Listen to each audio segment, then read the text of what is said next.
Start a regular council meeting for Monday, January 25th. Calling it to order. Now, under number 2, adoption of minutes.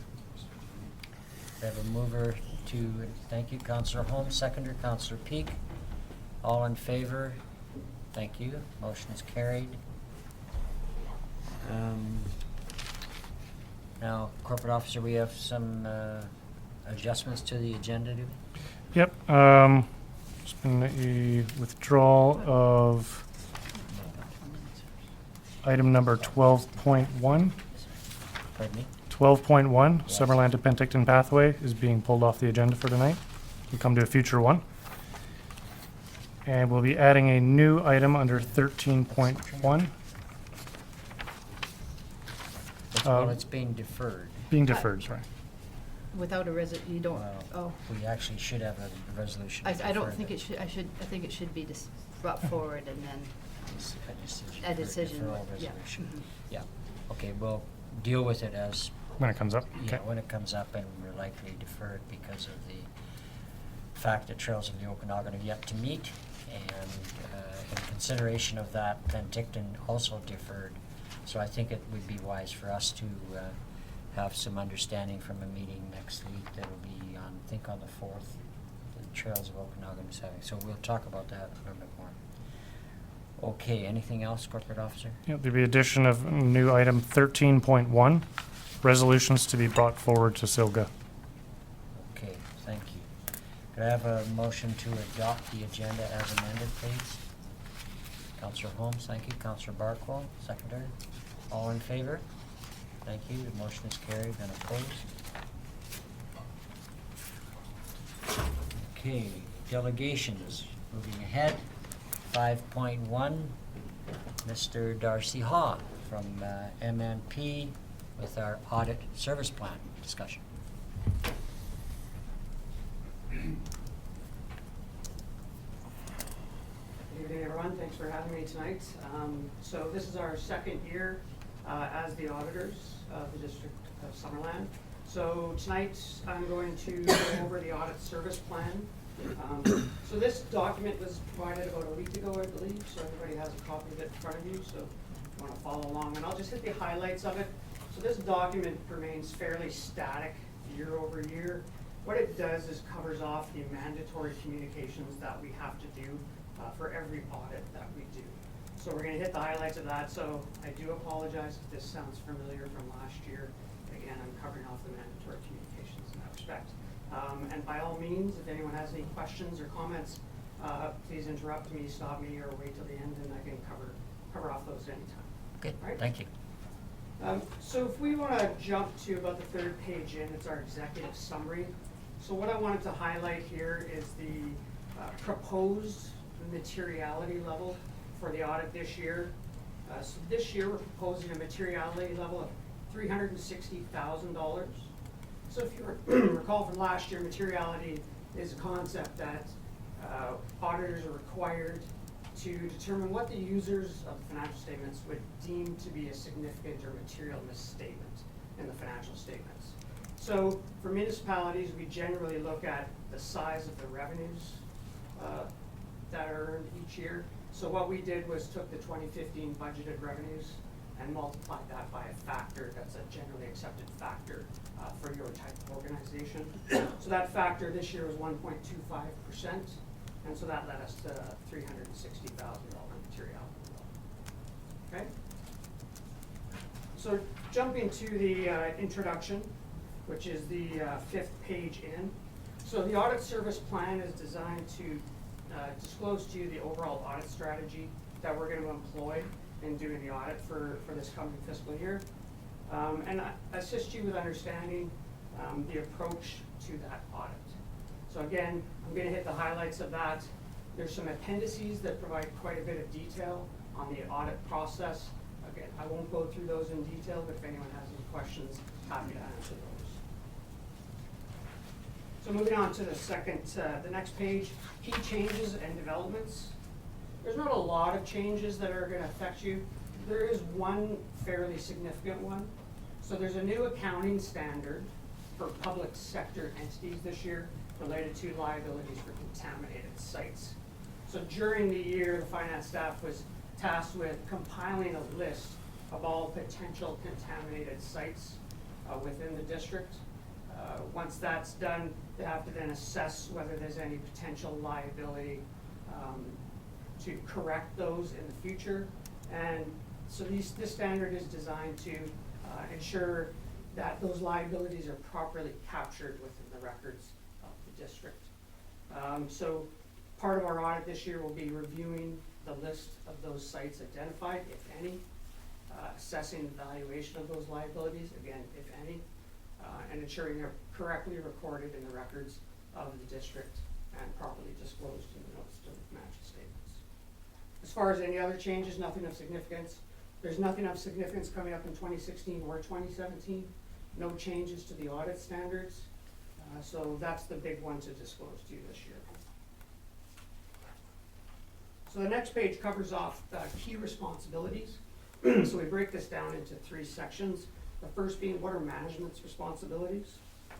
So management, the finance department, obviously tasked with preparing the financial statements, including the notes in accordance with public sector accounting standards, making the significant accounting estimates, accounting policy selections, safeguarding of assets, development of financial systems of controls, ensuring compliance with legislative authorities, providing access to all the staff and your business associates that we need during the audit. And at the end of it, they provide written representations, which is essentially a summary of pretty much everything we asked them during the audit, confirming they answered in a truthful nature. The next set of responsibilities is our responsibilities. So our responsibility is to provide that one page, the independent audit report. So from doing our audit, we provide an audit report, one-page audit report that gets attached to the financial statements. And then what that does is state that the financial statements are an accurate reflection of the operations of the district. I do want to clarify that we do provide reasonable but not absolute assurance of detecting the statements. So there's always a chance that a error could go undetected due to fraud or collusion. So in the appendices, there's a detailed list of the audit process. Again, I won't go through those today unless anyone has any specific questions. The final set of responsibilities is mayor and council responsibilities. So you're responsible for reviewing and approving the financial statements at the end of the day, allocate responsibility between governance and management, maintain oversight of management to ensure the integrity of accounting and financial reporting systems. And one I think is the most important, identify any additional areas of concern for us to contemplate and incorporate into our audit. So I always kind of pause at this point in the presentation and ask if there's anything that you have a concern about that I should be aware of during the audit process. Nothing that I know of. Council, anybody, any questions or comments? Not at this point. Thank you. Okay. Go ahead. Well, if anything ever is to come up, please feel free to contact me directly. Happy to talk about it and ensure the audit reflects any concerns you might have. The next section talks about deliverables. So at the end of the day, we're going to deliver an independent audit report, as I previously referred to. We keep you informed of any changes to accounting and audit standards. Talk to finance department throughout the year, ensuring any concerns they have about the upcoming audit are properly addressed. Communicate effectively and in a timely manner. The first step of that being what this visit today. And then again, upon completion, issuance of an audit report. The next section talks about the timetable. So first one is delivery of this audit service plan today. We were already here for a few days, the week of November 30th, doing some preliminary planning and assessments. We plan to be here March 21st, likely for a good part of the week, doing our year-end audit procedures. And then April 25th is the target date for delivery of final audited financial statements and our audit findings report to the Mayor and Council. Section 7 talks to independence. So we are required to communicate that our firm and our audit team is independent from the district. So at the end of the audit, we do that in writing. Today, I'm just doing that verbally to you, that we are independent from the district, both in fact and in perception. Section 8 talks about the audit team and our resources. So the audit team is pretty much unchanged from last year at the senior level. We do have one senior staff person that is doing the audit that is new, but that brings a wealth of municipality experience from another region of our firm, and she moved here, so that was great for us, great for you guys. Fees and assumptions. So the fees for this year's audit is $21,950, $1,000 for disbursements with an all-in fee of $23,000 and change. And that comes directly from the audit proposal that we did September 2nd, 2014. So that brings us to the appendices, and as I mentioned, I'm not going to go through them in great detail. They cover off kind of a blow-by-blow how we audit each section of the balance sheet and income statement of the district. So at this point, if there's any questions, I'd be happy to answer those. Councillor Peak. My question may be partially to you, maybe partially to our staff. On a determination of contaminated sites, you then consult with our staff as to what the remediation cost might be, or how is that done? So the staff compiles that list of those sites. They then do an assessment of that site against an environmental standard. So if the site is within acceptable standards, there is no liability. If the site needs remediation above and beyond the environmental standard, then an assessment of the cost to do that has to be done. Then there'll be evaluation of what does that, like a present value of that in today's dollars versus the future date when that might actually happen. That's their responsibility to do that, whether they have to bring in expert evaluators, engineers to do that. I haven't determined that yet. And then we assess those if they're reasonable. And if it's overly complex, we then may have to bring in our own experts to assess that. Thank you very much. Councillor Barkle. I'm kind of puzzled about one thing. On page 15, you talk about your reliance that you place on controls, and you say you place generally low or moderate reliance on the controls, but then on page, the next, just scrolling down here. This is page of the audit or page Yeah, of of their report, 15 Okay. of their report. And then on page 18, you basically for every category, there's no testing of controls. Is there no testing of controls anywhere in the audit? The controls that we do test are at what we call the entity level controls. So the control function that this mayor and council provides, the controls in the finance department regarding financial oversight, review of monthly regular financial statements, which doesn't hit a specific balance. It kind of covers the overall organization as a whole. To do controls on an individual balance comes down to first determination of does a control environment exist that makes it both effective and efficient for us to test those controls. And so the determination is that it is a more efficient approach to not test those controls.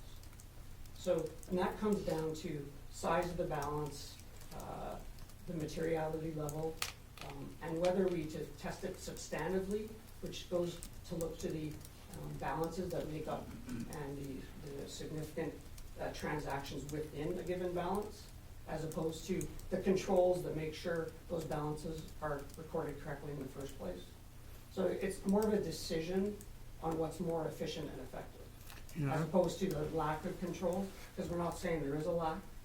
We're just saying our audit approach is more efficient this way. Like, it's more efficient to, generally, isn't it, to be testing the controls and then put reliance on the controls without having to do the substantive tests? Not in all cases, absolutely not. And there's a much higher risk to us as auditors to take that approach. Yeah. One failure of a control, and we throw out that work, and we start over. So, just on this list here, it says there'll be no controls testing. I mean, a simple thing like that 2 signatures are required on checks, that's a control. You wouldn't check to see that there's 2 signatures on the checks? That might be part of a substantive test, yes, but we Okay. wouldn't. You don't do call that it a as control test? No. We assess that every year to determine if we can take that approach and be more efficient. Organization your size, it's fairly difficult. I don't use it other than on my largest clients. And we're talking, $500,000 or $500 million operations. Some, it works well where there's a high level of IT and automation in the system, and then we use IT controls. That just doesn't work that way.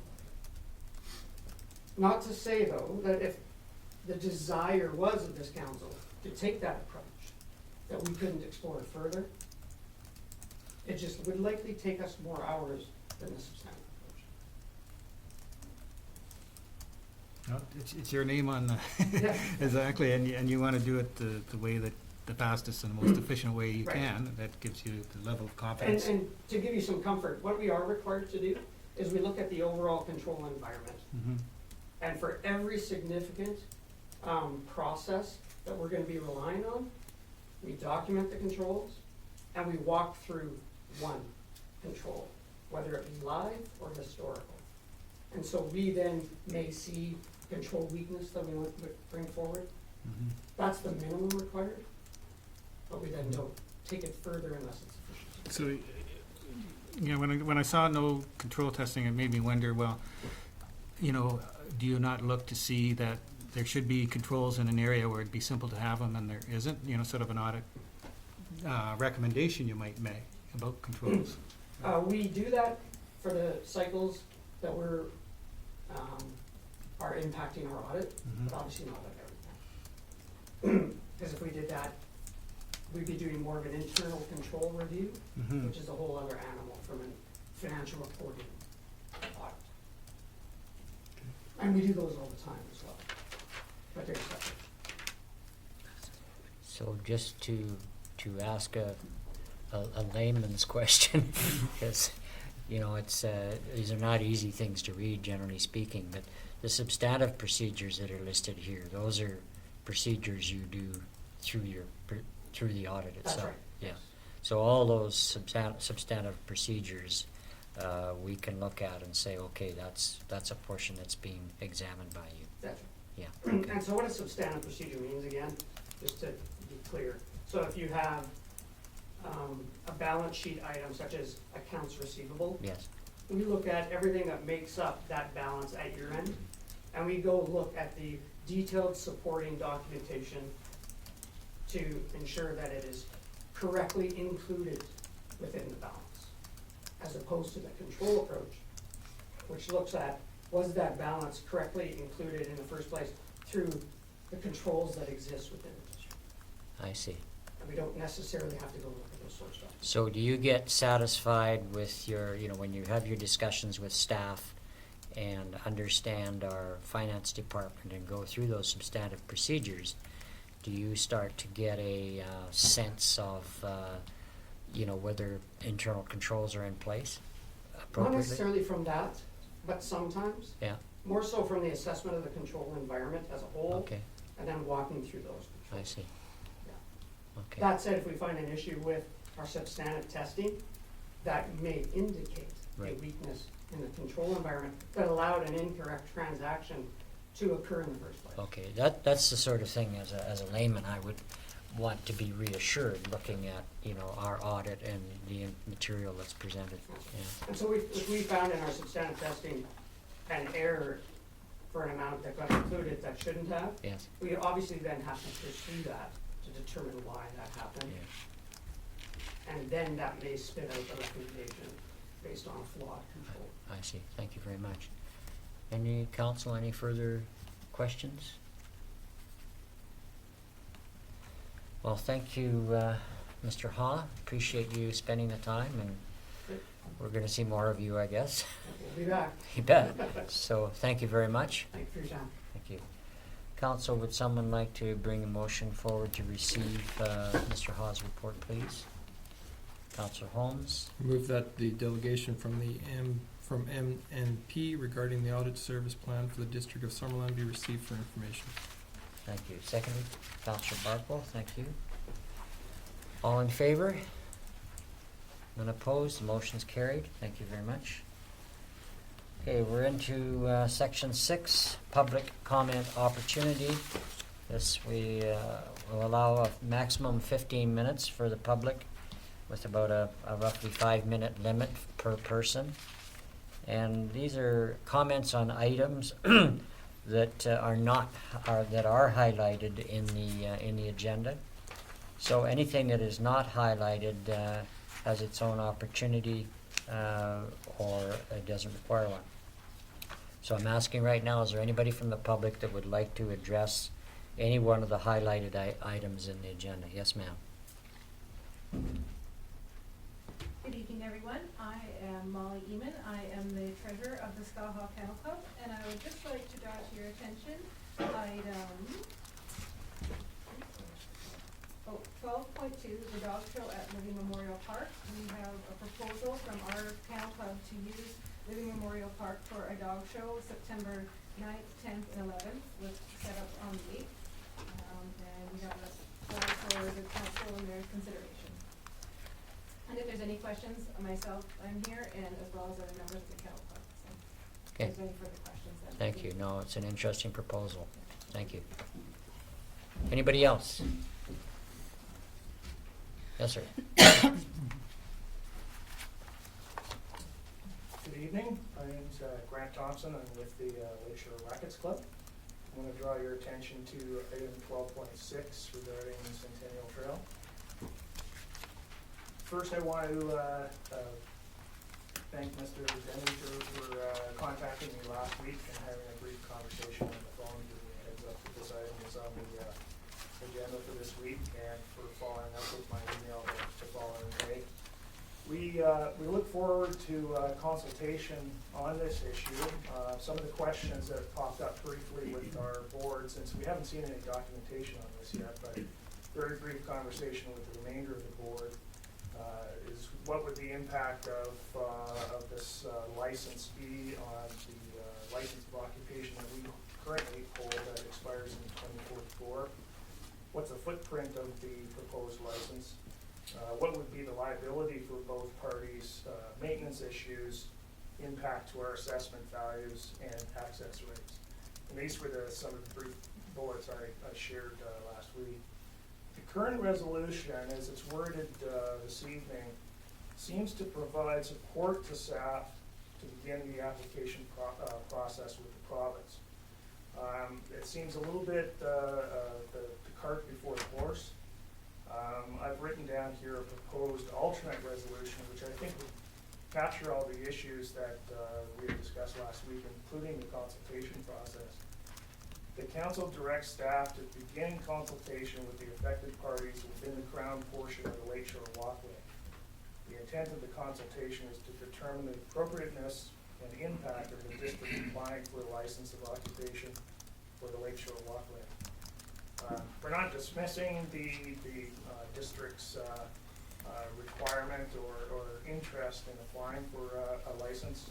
We just want to get some clarification and have the consultation happen before the application is put forward. Thank you. Do you have that in a written form that you could give us? Yeah, I will. I'm heading out of town tomorrow, but I can send something out late tonight to council. You got nothing you can give us now? I can rip a page out of my book. But I'll send it an email if I can send that to email to council. Okay. Would It's that- just that we're considering it this evening, so if it's an alternate recommendation instead of the resolution we have in front of us. It's a good resolution. Just Yeah, give it to it's- Jeremy. there's He'll nothing wrong type with it it out at for all. you. Okay, well, I'm heading on the plane early tomorrow. Why don't I just rip the page right out of my Sure. book and we'll go with that. There we go. Thank you. Just leave it with Mr. Denninger, and then we'll, as long as it's legible, and we're fine. That section and that section. Thanks, Chairman. Yeah, thank you very much. Is there anybody else who would like to come forward, please?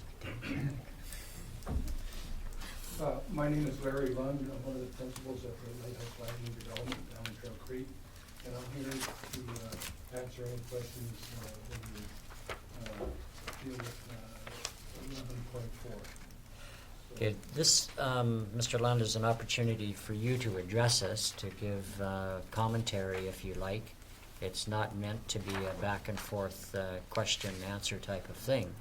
But if you wish to make comment on the item, that's pretty much the way we would proceed. Is that correct? Yes. Yeah. Okay. We did provide council with a letter, and I think Yes. that really has, hit the points that we wanted to make. So my reason for being here is that if there's any need for clarification of any of those points, I'd be happy to. No, your letter was clear. Your letter was clear. It's no problem. Thank you. Okay, thank you very much, Mr. Lund. Is there anybody else that would like to speak? Okay, it looks like we're going to move forward to my report. I should have known that. Then it's relatively brief tonight. During the last couple of weeks, I've had the pleasure of attending the Business After Business event at Beyond Rapture at the Waterfront Hotel. That was last Tuesday. Summergate Winery provided a great wine and Zia's provided the appetizers, which were all gone by the time I left, so they were appreciated. The Business After Business event that is done very regularly shows off unique Summerland businesses, and they are a great way to meet the entrepreneurs of the Summerland business community. On Thursday the 21st, I attended the RDOS and Regional Hospital Board meetings. There was a discussion and resolution on issues around trails, some of which will be referred to later in our agenda, which council will deal with that. Thursday evening, we held the inaugural meeting of the Mayor's Task Force on the Summerland's economy. This was really a get-to-know-you and a brainstorming session with each member offering up ideas and concerns. We will be continuing the process to ultimately prioritize ideas to bring forward to council.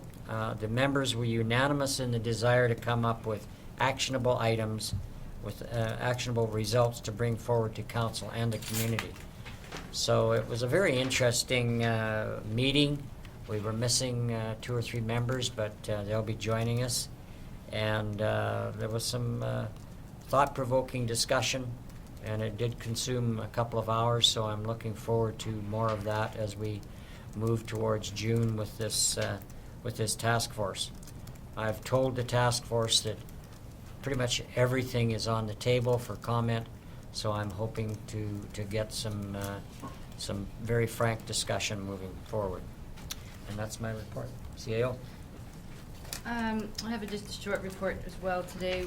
Most of the focus the last 2 weeks has been on a number of our staff members getting well. We've been hit with the flu bug here in the office, but focus also on budget. Would like to say that we have our manager of legislative services, our deputy corporate officer. We did a successful recruitment for that position, and we have Tricia Maya starting here on February 15th, and she's coming to us from Duncan. Thank you very much. Okay, is there any unfinished business? Nothing there? Okay. Moving forward to 10.1, correspondence, informational items. Council, anything that you'd like to bring forward from the correspondence that were present? Councillor Holmes.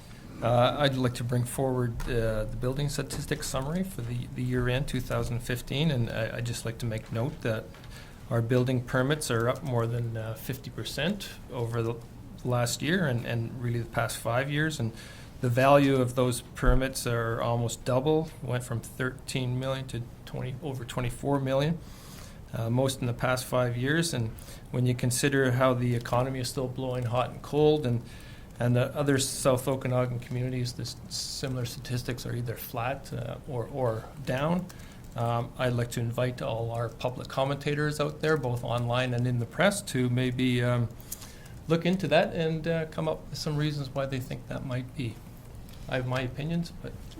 Well, I think it's interesting, Councillor Holmes, because I'm hoping that we'll be able to have some deeper stats as we move forward, because I'm very interested in the composition of the stats, say with respect to houses being built and the demographics around the houses.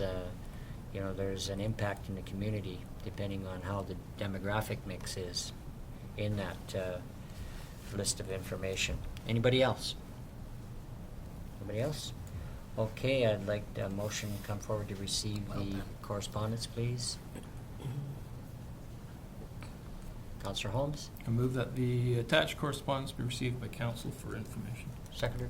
Councillor Barkle, thank you. All in favor? Thank you. The motion's carried and opposed.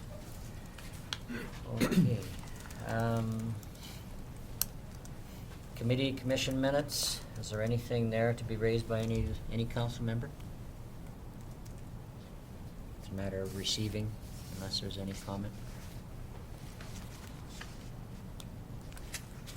Hearing none, can I have a motion or bring that motion forward, or a motion forward?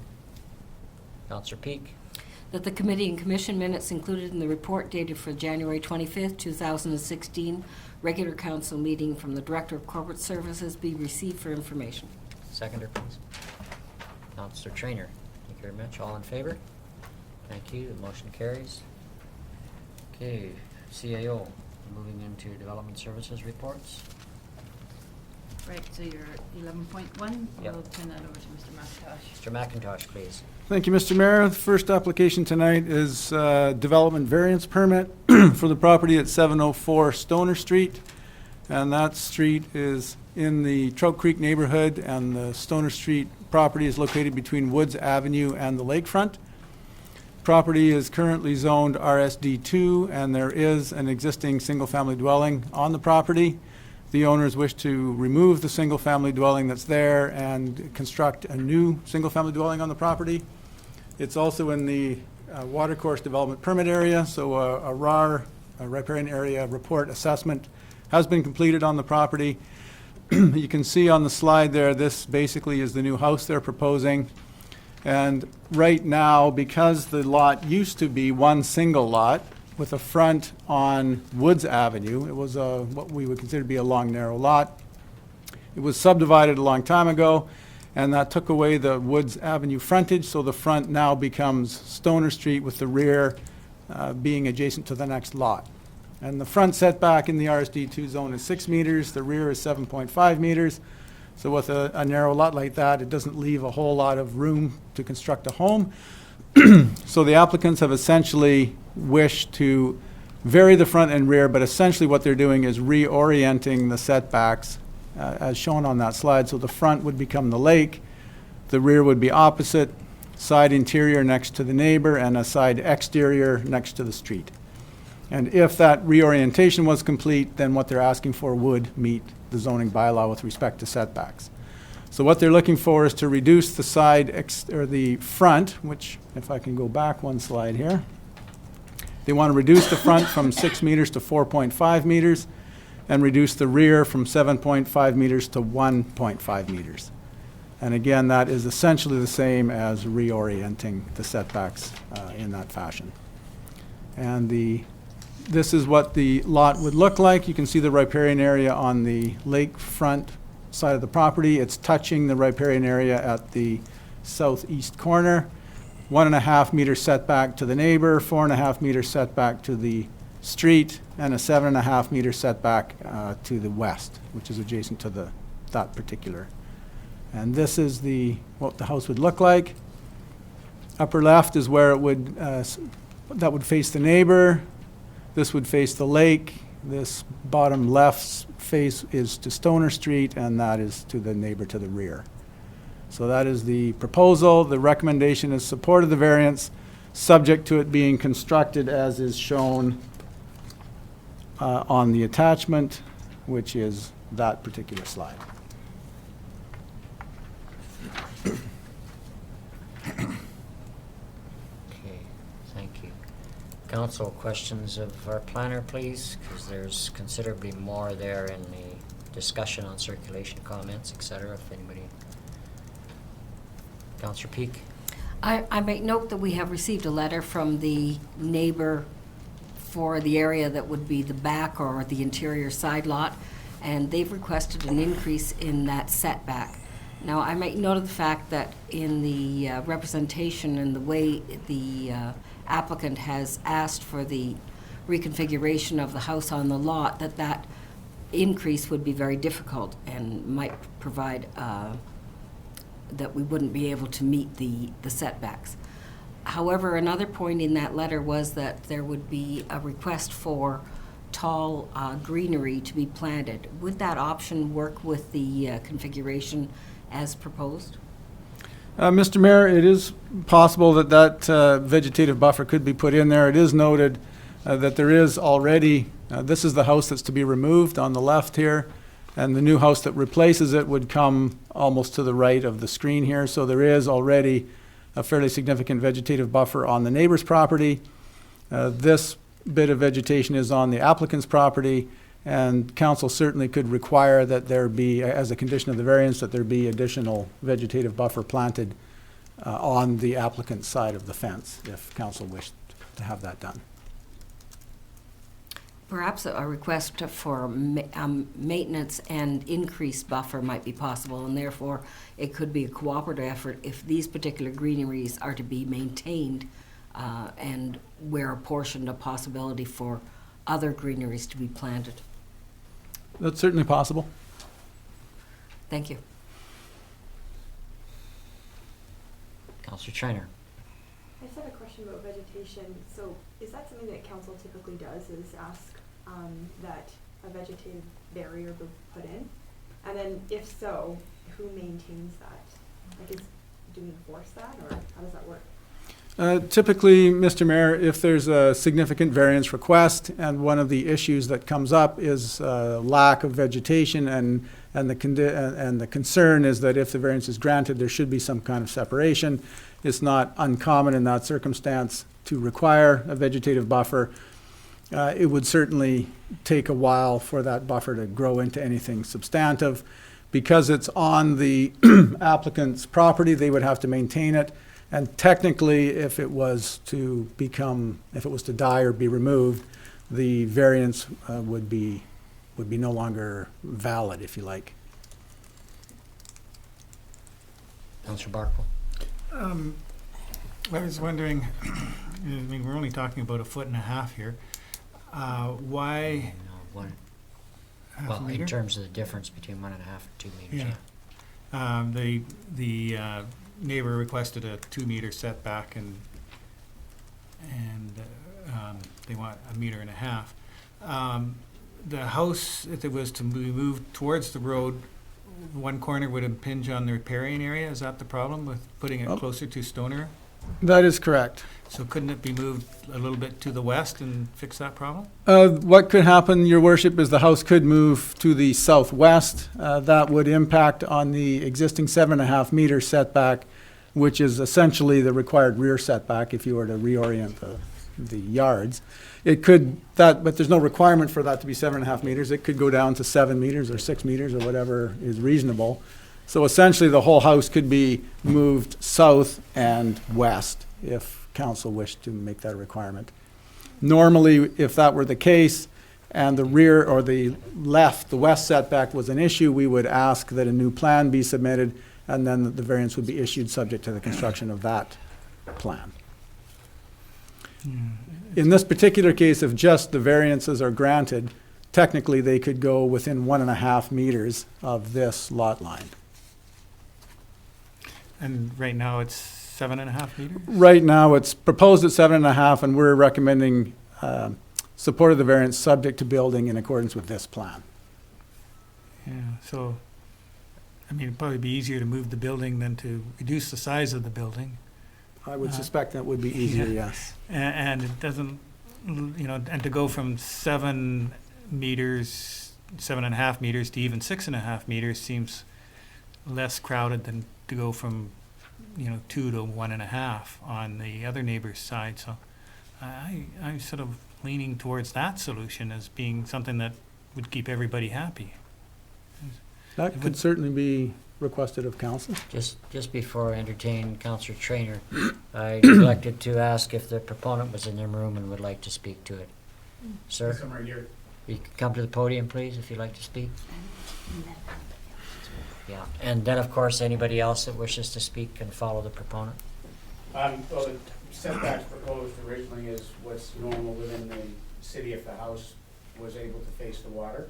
So if you want to start, changing precedents and to move it 2 meters back, we don't have an issue with that as long as we could get the new west setback to 6.5 meters. We would be prepared to change the plans and appease the neighbor if that's what would make it work for sure. Okay, thank you. Anybody else wish to speak to it from any neighbors or other people involved? I don't see any, so thank you, sir. Okay, thank you. Councillor Trainer, and I then just Councillor wanna ask, Barkwell. Is it much work to move it over west? No, A meter, it's a not half built. meter, whatever would be needed? Does that require redrawing everything, or is it a fairly simple thing to do? I would suggest it's a relatively simple thing to do on paper.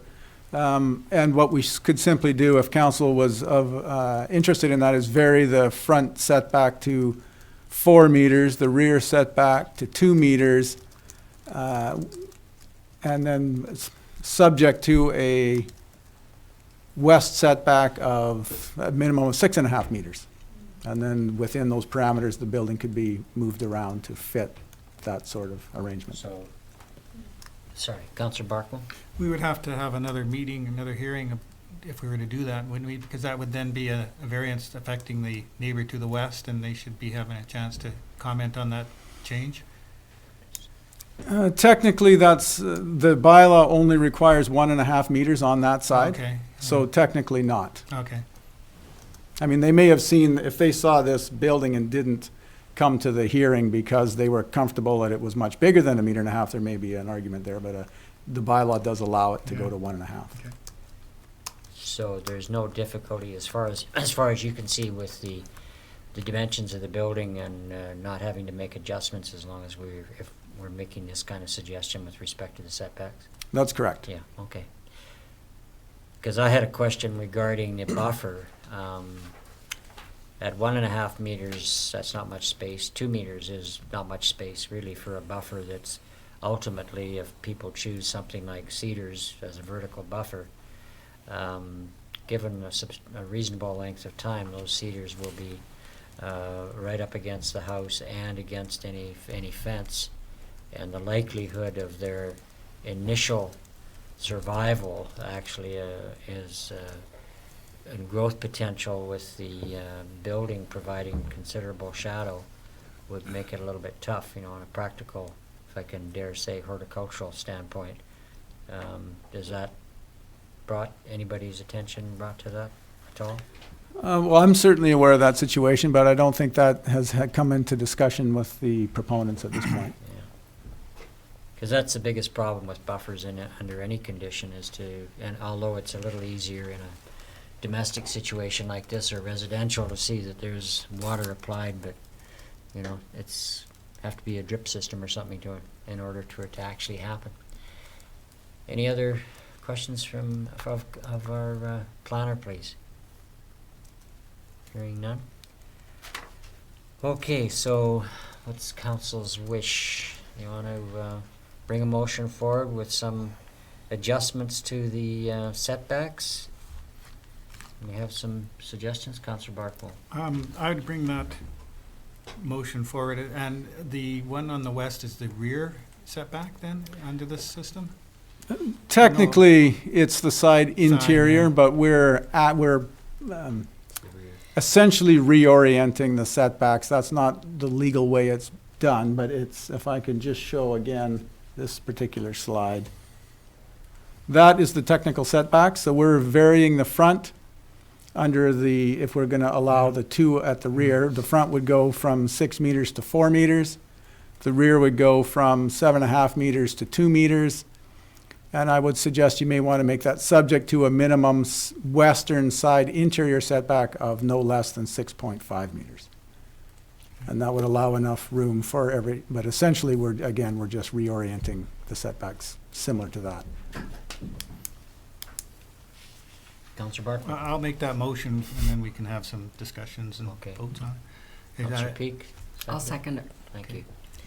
Oh, I don't have to, okay, I was getting it started. Well, as the Director of Corporate Services explained, I was gonna read out the motion in the minutes, but that's a wordy Yeah, you thing. don't need We understand. We what- understand. So the corporate officer, do you get the dimension change in that? No, sorry. Okay. to. So perhaps Mr. McIntosh could then read it out, how it'll read with this revised. Yes, if I may, that a development variance permit to vary section 10.3.6 of zoning bylaw 2000-450 to reduce the front yard setback from 6 meters to 4.0 meters and reduce the rear yard setback from 7.5 meters to 2.0 meters, subject to a west setback of a minimum of 6.5 meters for the purposes of constructing a single detached house on Lot 1, DL 488, ODYD, Plan 2330, except Plan 2414, as shown on Schedule C. Okay, thank you very much. Got that, Thank Al? you. Got it. Okay, so we've got the motion as amended, correct? No, this is the That's motion that's this been is the motion presented. This amended. is the motion. That is the motion, okay. So we've got a mover and seconder, okay? Any further discussion? Councillor Holmes? I think it's a fair compromise. My first impression was 1.5 is pretty close. It's as Councillor Trainer pointed out, it's a lot less than my height. Just. Quite a bit. Close to Maybe mine. just for you. Okay, sorry.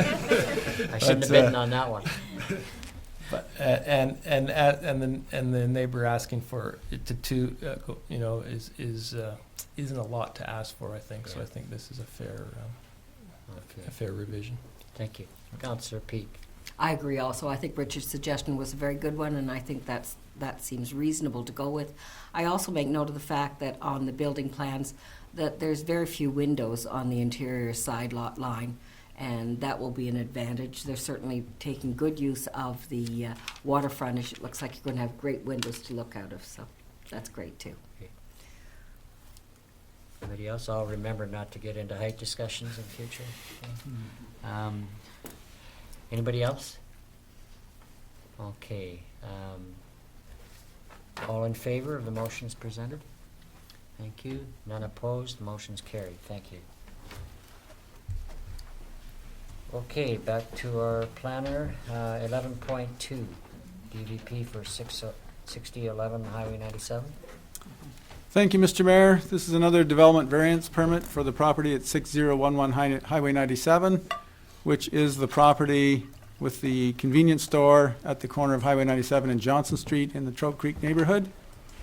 In this particular case, they want to renew the sign that advertises the property adjacent to the highway.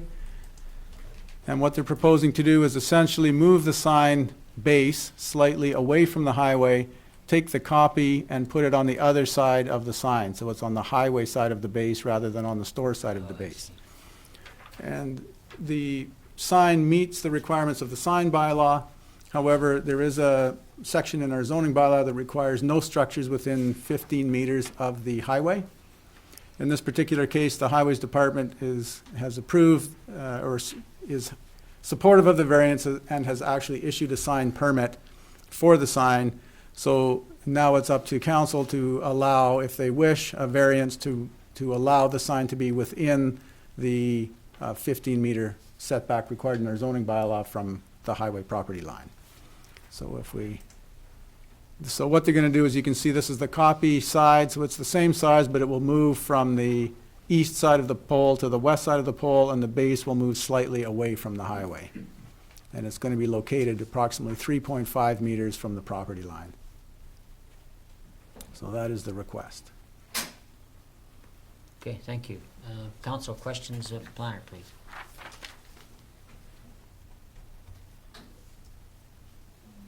Councillor Boot? So it's not going to be a double-sided sign, it will just be on the other side of the sign? That is correct. Just flipping it. Yeah. So still double-sided in that you can Yeah. still see it from north and south. Yeah. Any other questions? Hearing none. Go ahead. Oh, is there anybody from the audience would like to speak? Okay, thank you. Okay, council would like to bring a motion forward, please. Councillor Barklow.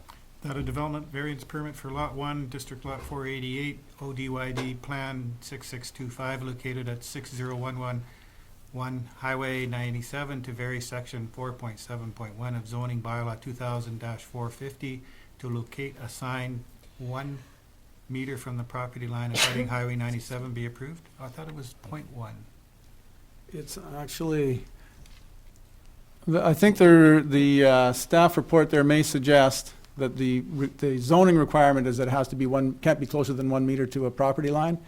They are proposing to be 3.5 meters from the property line. So that number could be 1 meter or it could be 3.5 meters. Both will satisfy the request. Okay. Seconder, please. Councillor Peak, thank you. Any further discussion? Councillor Peak. I have no difficulty with this, if the Highway Authority has no difficulty as well. Yeah, they've already given their blessing. Okay, anybody else? Okay, all in favor? Thank you. Motion's carried. None opposed. Thank you very much. Moving ahead to 11.3, participation in the RDOS Regional Heritage Conservation Service. CAO? Mr. McIntosh will take that. Okay, thank you. Mr. McIntosh, sure. Thank you, Mr. Mayor. The Regional Heritage, or the RDOS, had a delegation November the 9th regular meeting asking council if they wish to participate in the Regional Conservation Service Establishment Bylaw. And the RDOS has completed a Regional Heritage Strategic Plan, the cover of which is on the left there. And our local Heritage Advisory Commission was a participant in that process. That plan, the RDOS Heritage Plan, has been adopted. Part of the objectives of the Heritage Plan as presented on November 9th are to produce a context study, create community vision, develop a marketing strategy, regulatory impact assessments, a model of governance for managing heritage properties, and generating a list of sites that are of regional interest, and then an implementation strategy to protect those assets. And when they presented, the RDOS presented that proposal, the Summerland share of that process would be $2,636 annually. So given the importance of heritage in Summerland, and the amount of heritage buildings that we have, this proposal was presented to the Heritage Advisory Commission. I wasn't at that particular meeting, but I do understand that part of the concern of the Heritage Advisory Commission was that they may lose some autonomy, or they may lose some authority or some ability to affect heritage in Summerland. That is not the intent. The intent of this is to bolster the heritage assets, and they use the resources of the RDOS to help in preserving our heritage buildings. There is no intent to take over or adjust in any way. The Heritage Advisory Commission would continue to function. They would continue to make recommendations to council, and council could continue to give them jobs to do or take their recommendations. So this is simply what seemed to staff to be a very good use of funds for the fairly small annual fee of $2,600. Essentially, we get the RDOS skill and staff to help us with our heritage conservation. So staff are recommending that we do participate in the program. Thank you. Council, questions? Councillor Peak. I certainly understand the concerns from the Heritage Committee, our commission, but recognizing that actually this will enhance the delivery of heritage values throughout the region as well as in Summerland, I think there could be an advantage to it as long as we're not reducing what we're doing in Summerland. I did wonder, when we look at the point, generate a list of sites that are of regional interest, I would hope that there will be an opportunity for our Heritage Commission to make recommendations to the RDOS strategies on what those sites might actually be and make a contribution, because we have lots of information around our area. CEO? Yeah, I'll just make a quick comment, just for council's information. This was one of the examples used to regional district when we had our meetings with senior staff and regional district, that this issue with our Heritage Commission could have been avoided if it had been presented earlier, and we had some collaboration with the Heritage Commission and regional district staff before it actually came as a formal presentation. So we hope in the future to see a little bit more collaboration done before it comes. A question of our CEO actually regarding this and your comment, Councillor Peak, with respect to the procedural stuff of our Heritage Commission. I would anticipate they would continue to operate the way they do, bringing recommendations to us, and then those recommendations would, once verified, would be forwarded to regional district. Is that how it would go? Yeah, and I would hope, and I think Mr. Rather than McIntyre, directly to the regional district from the Heritage I would Commission? hope that at some point in time there could be some collaboration with the Heritage Commission and directly with regional district. But I think that'll just take time as that service gets established, and certainly it would work through the staff resource that's on Right. both of them. Okay, good, thank you. Appreciate that reassurance. Thank you, Mr. Yeah. Mayor. Anybody else? Councillor Barkwell? As you know, I'm the liaison for the council with the Heritage Advisory Commission. And I wasn't at the discussion where they came up with their recommendation, so I couldn't really sort of give too much insight as to how they felt about it. But from a little bit I have heard, and what, my take on the report that's in the agenda, they listed the pros and cons, and it was probably a close decision. I don't think they feel real strongly one way or the other, that they, very real strongly that it's a bad idea. I was more just on the balance. They had their concerns, and so I think that I could support the motion as it's presented in the agenda, and with the idea that we would monitor to see what sort of deliverables we're getting for our money, and perhaps that the Heritage Advisory Commission will be the ones who are, they'll be familiar with what they're doing, and they can tell us again next year if it looks like it's working out as we hope. Okay, Councillor Holmes? What is our commitment in terms of the timeline for this, for the RDOS? Is it a annual thing? We recommit every year, or is it a 5-year commitment, or how does that work? Once you're in a service, you're in the service until such time that you go through the application process to withdraw from the service. There can be discussion each year on requisition levels and whether or not to increase them or decrease them. It would be like any other service within the regional district. Each area has the opportunity. But I think, even looking at the, if I may, the pros and cons that were presented in our report from staff, and then looking at the letter from the Heritage Commission, the pros and cons are, I think, very similar, as Councillor Barkwell sort of pointed out.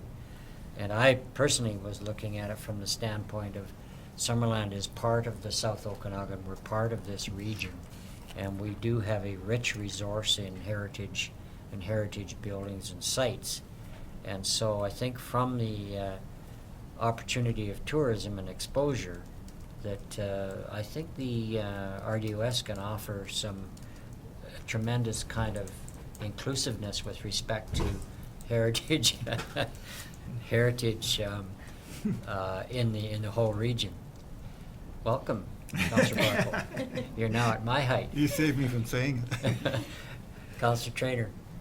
I'm a little bit hesitant to support this, given that the commission has said that it's not something that they support. I noticed in here under financial implications, it says that if a local heritage conservation plan is commissioned, it would likely cost about $20,000. Was that going to be put forward in the 2016 budget at all? Do we know?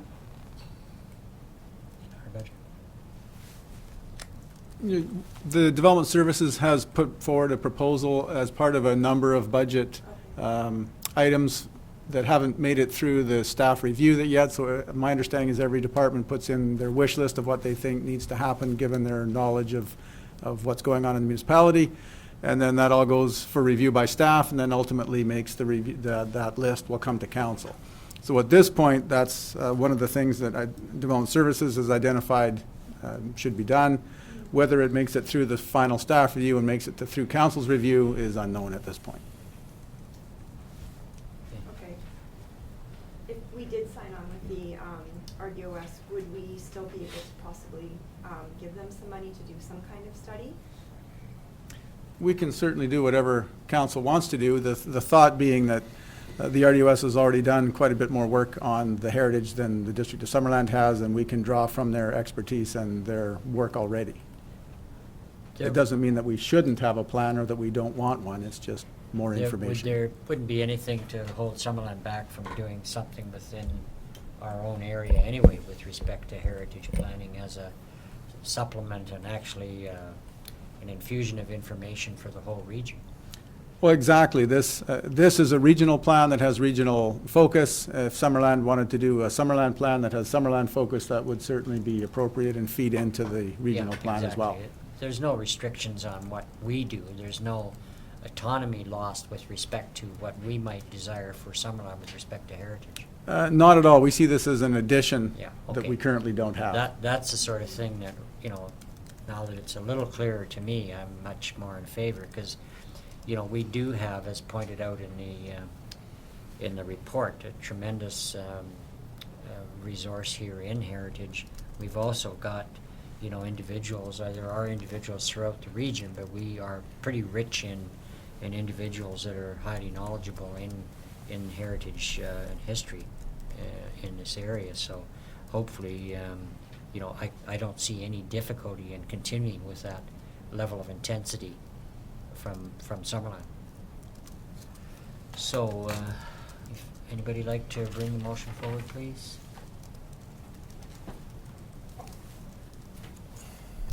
Councillor Holmes. I'll move that the District of Summerland consents to the adoption of the Regional District of Okanagan-Similkameen's Regional Heritage Conservation Service Establishment Bylaw Number 2706, 2015. Seconder, please. Councillor Barkwell. Thank you. Any further discussion?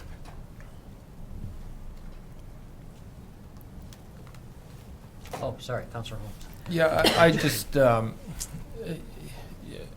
I support this. I don't really quite. I understand some of the committees, the Heritage Committee's concern, but I think anything that helps promote heritage in the community is good for heritage. I think that's, if they look at it that way, then, maybe it could be more positive, and I can't really see us losing control of our own heritage any more than we lose control over any other municipal responsibility that we partner with the RDOS. So those concerns, I think, we can work with. Yeah. Councillor Peak. I think that it really enhances what we also believe in terms of values, and I think that reiteration from a regional standpoint is actually of value to all of us. Thank you. Yeah, what I've witnessed at the board level in the RDOS is a very strong presence with respect to heritage, so they're big on that. Councillor Booth. I would echo what Councillor Peak and Holmes had just said, and I also wanted to just bring to your attention, and I'm sure that you've seen it, is as part of the Culture Plan Task Force, there was a bit about heritage in Summerland, and there are a number of really interesting and valid points that have come out of that discussion in the broader public that are attached as part of the Heritage Commission's addendum on this. So I just want to bring that forward too. There are some really good ideas there, but I think that having Summerland participate in a regional heritage strategy plan, I think that would do would be better for us here in Yeah, Summerland. thank you. Anybody else? Councillor I Trainer? just have one thought. Perhaps I should ask this before we get questions, but will there be a way for our commission to talk with the RDOS? Like, will they be free to talk back and forth? I think the CIO alluded to that, Yeah. that over time there would be an enhanced meshing of the community's resources. So, that, Yeah, I mean, depending, it'll get sorted out on whether the avenue will be through the staff representation on either one, or whether there'll be direct conversation, whether they'll have meetings together at times. I'm sure that it'll be beneficial at times to be meshed together. Okay, in I just want to make discussion. sure that they still have, we have these commissions and committees, and I just want to make sure that they still have the ability to, do what they all volunteer to do. But this I think that I need to weigh in on that, because that was a concern when we first got it, and it shouldn't, in all respects, it shouldn't take anything away from anything that they already do. If anything, it's also looking at the regional things as well, but there's not anything that's going to be taken away from the current commission. Okay, thanks. yeah, I think also it sort of adds to my feeling a number of years ago when I wanted to be involved with the RDOS as a board member, that Summerland has a place in the South Okanagan. And I think it's important, and any opportunities we have to enhance the region per se, I think is a benefit, and I don't see any drawbacks here at all. Councillor Peake. If I might also say, they speak to a marketing plan, and that's something that our Heritage Commission really doesn't have a good grasp of, and nor do we have the funds to do it. When you look at doing a strategic plan that's regionally based, you have that marketing opportunity, and to participate in that will really enhance the opportunities that we have for tourism, as we do with trails and that. So I see this as a real plus. Okay, good, thank you. Everybody have enough questions? Okay, all in favor? Thank you, none opposed, the motion's carried. Thank you very much. Thanks. Okay, moving on to 11.4. CAO, have you got any comments This here? is Lighthouse Landing? Yes. So just before we bring it over to the Development Services Director, I'll just introduce it. This item has been brought forward for council to review the street name within the new subdivision in Trout Creek, informally known as Lighthouse Landing. It is a municipal responsibility to assign street names to municipal roads. Street names and numbers are considered civic addresses and do not constitute part of the legal address of the property. Over the past couple of months, there have been some misunderstandings of who has the authority to apply street names within the municipality when a new subdivision is created. Legislation is clear that it's council's responsibility to assign names to roads. The developers of the subdivision were informed that it was council's intention to review this situation. Subsequently, council has received a letter from the developers which voices their displeasure that this matter is being considered by council. It is their opinion that the matter was settled as part of the subdivision process, and that the road beginning at the entrance to the subdivision would be named Lighthouse Landing. The developers requested that the matter be delayed until next meeting. Staff advised that it would be that we were directed to put it on this agenda unless otherwise directed by council. To date, council has not actually had the opportunity to review this matter to determine whether to accept the name Lighthouse Landing for the street at the entrance and going down to the cul-de-sac, whether to continue the road as Dale Avenue or to assign a whole separate name. After review tonight, if council chooses to name the street something other than Lighthouse Landing, the district will be responsible for the cost to replace the street blades which were inadvertently approved prior to council review and decision, and to notify the appropriate bodies of the change. That's the background for the matter coming forward to council today, and the Director of Development Services will go over the actual process. Okay, thank you. Mr. McIntyre. Yes, thank you, Mr. Mayor. The staff report does identify in some detail the process that was undertaken. And towards the end of the report, there are 3 potential options. There's, of course, any number of options. But based on council's comfort with adhering strictly to the policy or adjusting slightly off the policy or more liberal, there are some options there, and staff have provided a recommendation as well. Thank you. Council, questions of staff, please? Councillor Holmes. I guess if the street blades were approved, then there must be an assumption on the developer that the name was approved. I'd just like to know what, if the developer considered it's been settled already, what was the commitment, made to the developer in terms of the street names? What were they told? My understanding is that developers were told by staff that the street name for the street beginning at the south property boundary of the parent parcel through to the end of the cul-de-sac would be named Lighthouse Landing. And the street, the extension of Johnson Street through to where it intersected that road would be called Johnson Street.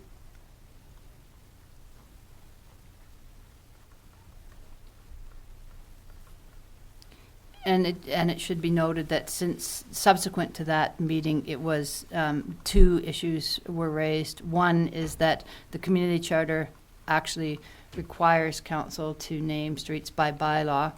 And secondly, that the name Lighthouse Landing did not conform to the policy, which specifically states in the policy that if staff were to name, that if it didn't have the particular suffixes that are in the policy, that it needed to be a council decision. So the developers were advised that that there was no authority to give that approval, and that it needed to come forward to council. So I think this, going to the CAO or to the planner. So your various options, it's really up to council to, if they decide to deviate from any of the policy, it's up to council to do so? Yeah, I mean, if you were looking at best, I think the question is going to be, does council feel that whether or not it was authorized direction that the developers were told and that this is what it was going to be, so you're going to leave it at that, or do you want to conform to your policy? The argument is that there is no new road, coming in, especially at the entrance of the, it's Dale Avenue, and it crosses, and and it continues to be Dale Avenue, and there is no new road there. So it's really how council wants to proceed with that, because it is 100% council's discretion on how to move forward with this.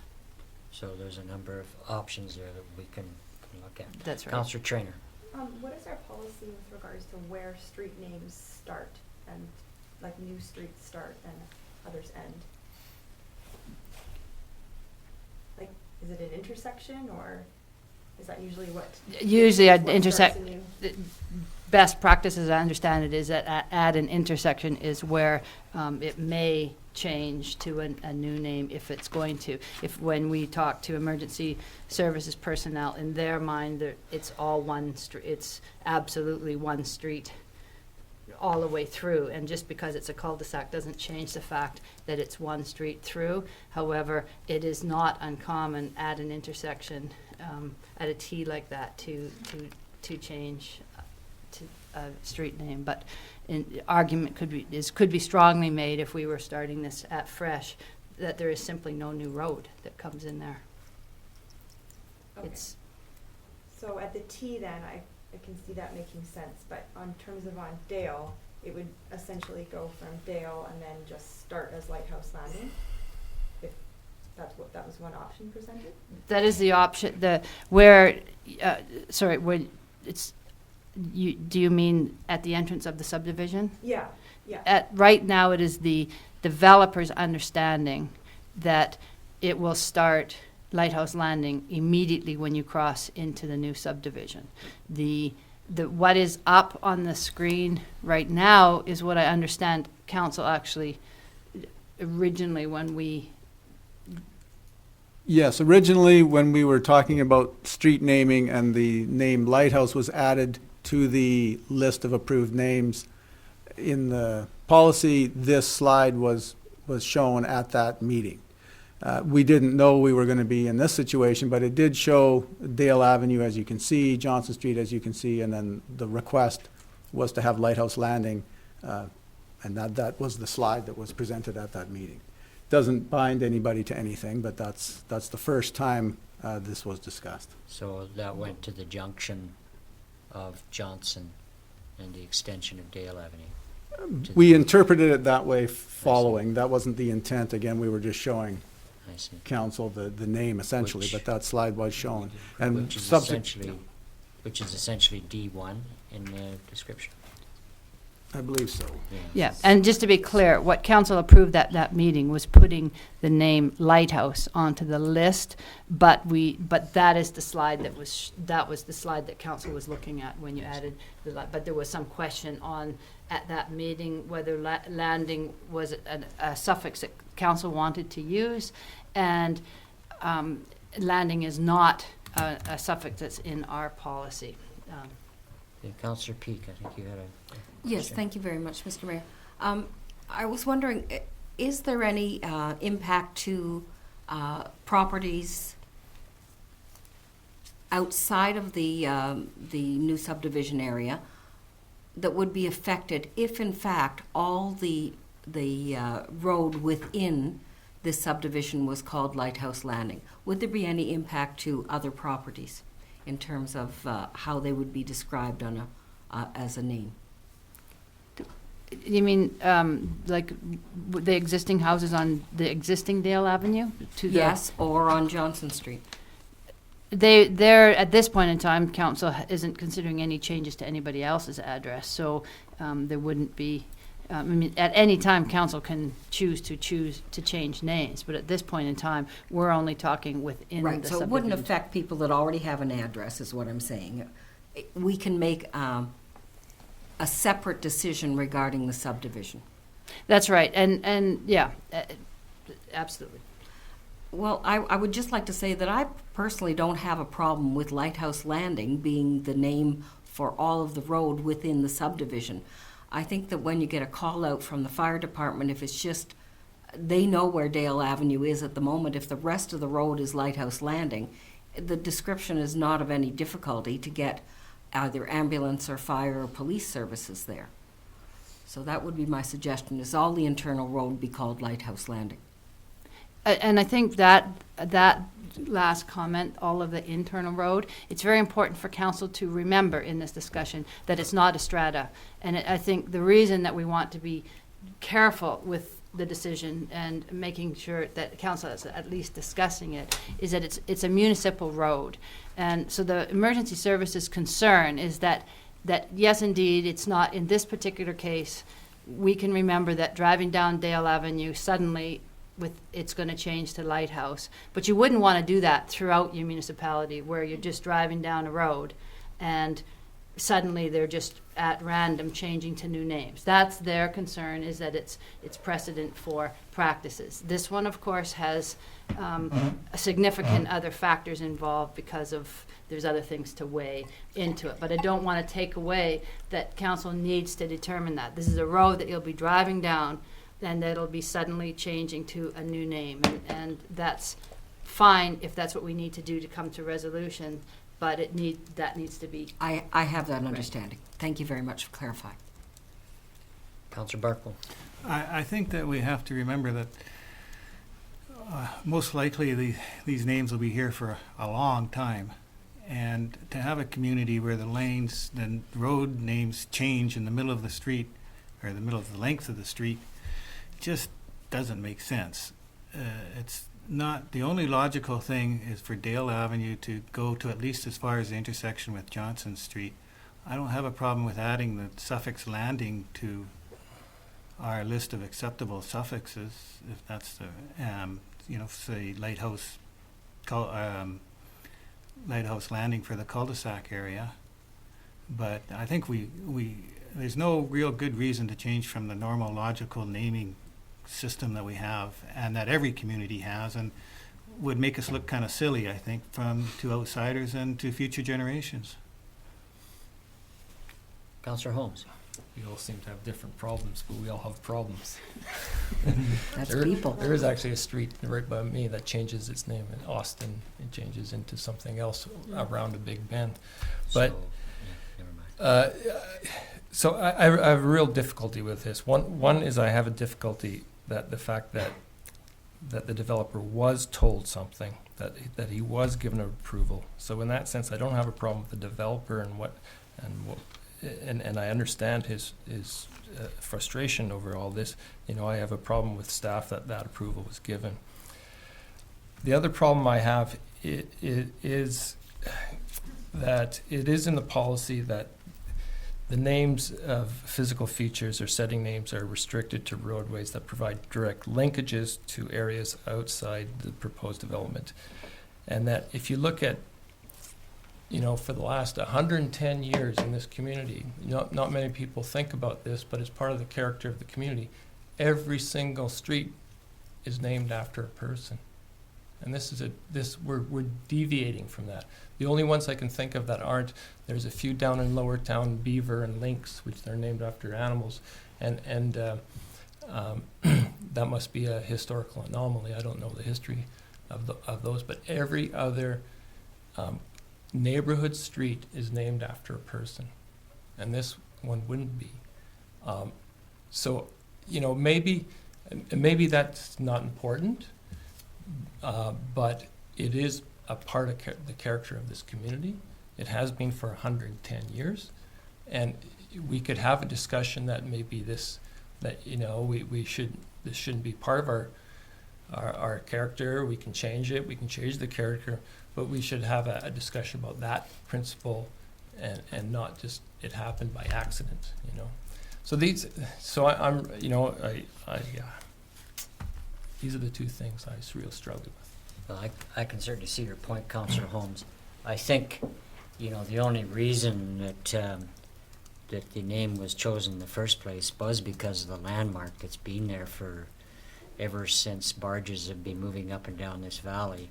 And that lighthouse was there to protect those movements of boats and barges and so on. So it's certainly been an iconic landmark in the community for ever since, I would say, probably since the beginning of this community, because that's how it started, was with barges of goods moving up and down the valley by lake when there was no road. And so to choose that, you know, as a group of people trying to come up with a name, it would seem to me that certainly they wouldn't choose Lighthouse Landing for a location somewhere in Upper Town. But being that it is on the lake and it has been a traditional point and nobody's taken that landmark down, it essentially is still there, and I think that's where the logic came from, and I can certainly see that as a location and why it was chosen. I think the question here is more along the lines of to what extent is that name useful to us in terms of naming and the logistics of safety and the sheer logic of whether the name is there or not. So we can agree to disagree, I think, and I think that's fair ball. But at any rate, Councillor CAO. Just a note at the beginning of Councillor Holmes' topics. Just to me note, we have an issue with our policy in that our policy does not conform to legislation. That's a key reason that this is here. Staff didn't have the authority to approve the name landing, but the way our policy is written, the approving officer has always in the past given approval for the internal naming. Now, that's not to say that there wasn't some issues within that approval that did occur that should not have occurred, but the approval for street naming has been incorrectly assigned to a policy in the past. So it's because the community charter does not allow street names to be done by staff, but to be delegated out. The main reason that it has to come back here. Has to be done by bylaw. It has to be done ultimately by bylaw and council. Once council decides a name tonight, then it'll come back to be formulated into a bylaw for future. So the logic of Councillor Barcol's comments are, I think, reasonable. Councillor Booth, then Councillor Holmes. If I might, Mr. Mayor, to our Director of Development Services. I'm looking at Schedule DI, originally proposed addressing scheme. And I just wanted to make sure I'm understanding this. Dale Avenue goes all the way to the intersection with Johnson Street, is that right? That's like correct. It goes around the corner, kind of? Goes north? On Schedule DI. Oh, DI, okay. It goes this lot, that lot has a Dale Avenue address, and on the other side of the walkway, this is the first lot with the Lighthouse Landing address. This one's Dale, this one is Dale, and this one is Dale. And that one could have either a Dale or a Johnson Street. Okay, so that was my other question. Why that one and the one across the Johnson Street have two addresses? That could be either or? Yeah, if their driveway is off of, if they're a corner Right. lot, there's generally two options. Yeah, okay. Okay, thank you. I'll just throw my 2 cents in here. Johnson Street is Johnson Street. Dale Avenue, to me, Dale Avenue stopping as you enter the subdivision makes very little sense. I think that should continue to be Dale Avenue up to Johnson Street.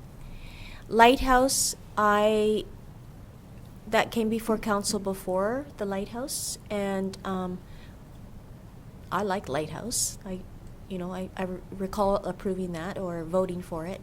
Landing, I don't care one way or the other if it's Landing or Place or whatever. But I do think that Dale Avenue should run right through up to the intersection with Johnson Street. Thank you. Councillor Trainer.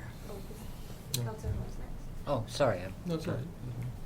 Sorry, I actually was supposed to be you. Go ahead. I did call again. I don't really think it's a matter of what our personal tastes are, whether we like something or not. But that's think how I voted, Yeah. so I'm sticking with It's, that.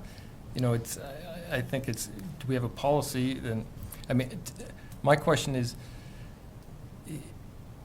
if we've done something, the same way for 110 years, do we just decide, okay, well, we're not going to do it like that anymore? Is that the right way to change policy, or to make an exception to policy? That's what bothers me. I don't know if it doesn't bother anybody, but it's, it is part of the character of this community. Whether you like it or not, it is. And to me, it seems a little bit quaint, but it is part of the character of this community, that every street's named after a person.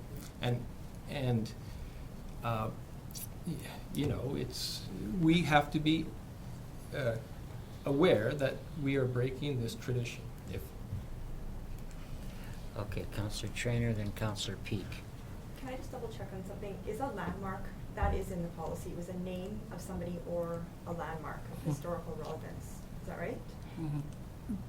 Do you have the policy there? Because it has to do with if it's through a road or not. Mr. McIntosh? I have the policy, and it says that you can have a physical feature, but the use of physical features or setting names will be restricted to roadways that provide direct linkage to areas outside of the proposed development area or are the main access road to the new development, bracket neighborhood. Okay, Councillor Peak. The character of a place is not just set by the naming, and we have other names within our community. So as Councillor Holmes pointed out, there's ones in Lower Town, but we have Prairie Valley, we have all kinds of names. I think a significant feature is the Lighthouse site. I can support Lighthouse Landing. In what respect? As I said before, Okay. through. Thank you. Councillor Trainer. Yeah, I can support Lighthouse Landing to the junction. I think to take it down Dale it just doesn't make sense to have Dale be 200 meters and then start into another street. I just feel like that's one of those decisions that we're gonna look back on in 10 years and not understand why we have another street named start in the middle of one already. So I like Lighthouse Landing. I think it's really nice and I think it's a good thing for the cul-de-sac, but I just think it would be very bizarre to have it stop at Dale. So, okay. I think there's some sense to that.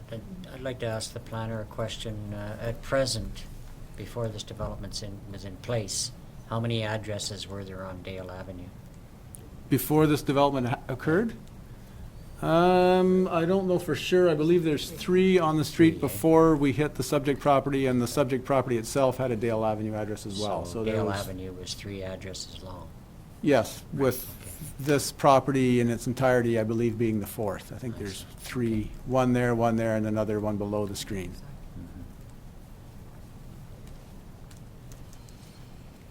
Okay. What I'm thinking is too bizarre. I won't go there. Okay. Any further questions or discussions before we look at a recommendation? A motion. Or a motion, I mean.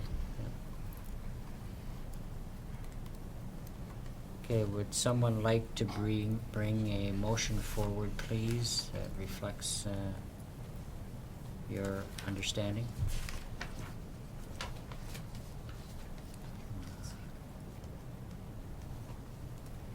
Councillor Train. I'm not exactly sure how to word it. Go ahead. But, Lighthouse Landing would go to the intersection at Johnson and Dale, and Dale would continue to the intersection of Johnson and Lighthouse Landing. That makes any sense? I think if you're going to name, to pass a motion, it should be worded that council be directed to prepare a bylaw that reflects a street name of Dale Avenue to, I mean, depending on what, but if it's that one you just said, Dale Avenue to the intersection, Johnson Street at one entrance, and Lighthouse Landing on the cul-de-sac. Just, and then we'll do the bylaw up for council's consideration. Okay. Think we can have a seconder, please? Councillor Barkle, thank you. Any further discussion on this matter? Councillor Holmes. I feel bad for the developer that the assumption of the approval was given, but I just can't accept the motion. It's against policy on both the name of the street, and it's against policy regarding the suffix. So it's against policy on both counts, so I just can't. Okay, thank you. Okay, all in favor? Opposed? Thank you. The motion passes. Thank you. I think we're going to take a short break right now before we get into item 12, please.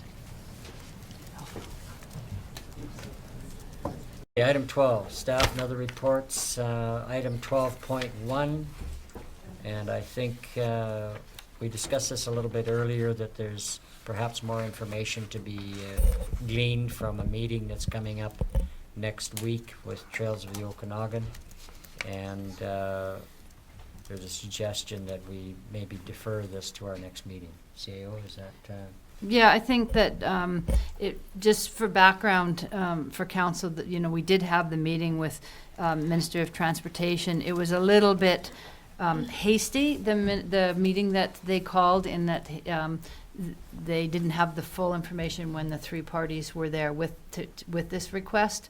Subsequent to that, there's been some talk that if municipalities were going to move forward, perhaps it would be eligible for a planning grant through Ministry of Community Development, etc. Regional District turned the request down. City of Penticton deferred it, so it may be wise at this point in time to defer it and to look, as Mayor Waterman said, that there is another meeting coming up with all the parties, and to explore the items further.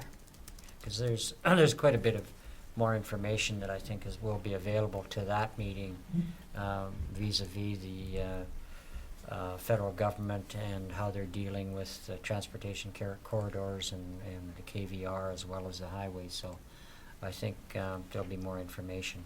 So could we have a motion to defer, please? Councillor Peak? I'll put that motion on the floor that we direct staff to defer this discussion until a future council meeting. Thank you. Seconder, please. Councillor Trainer? Any further discussion?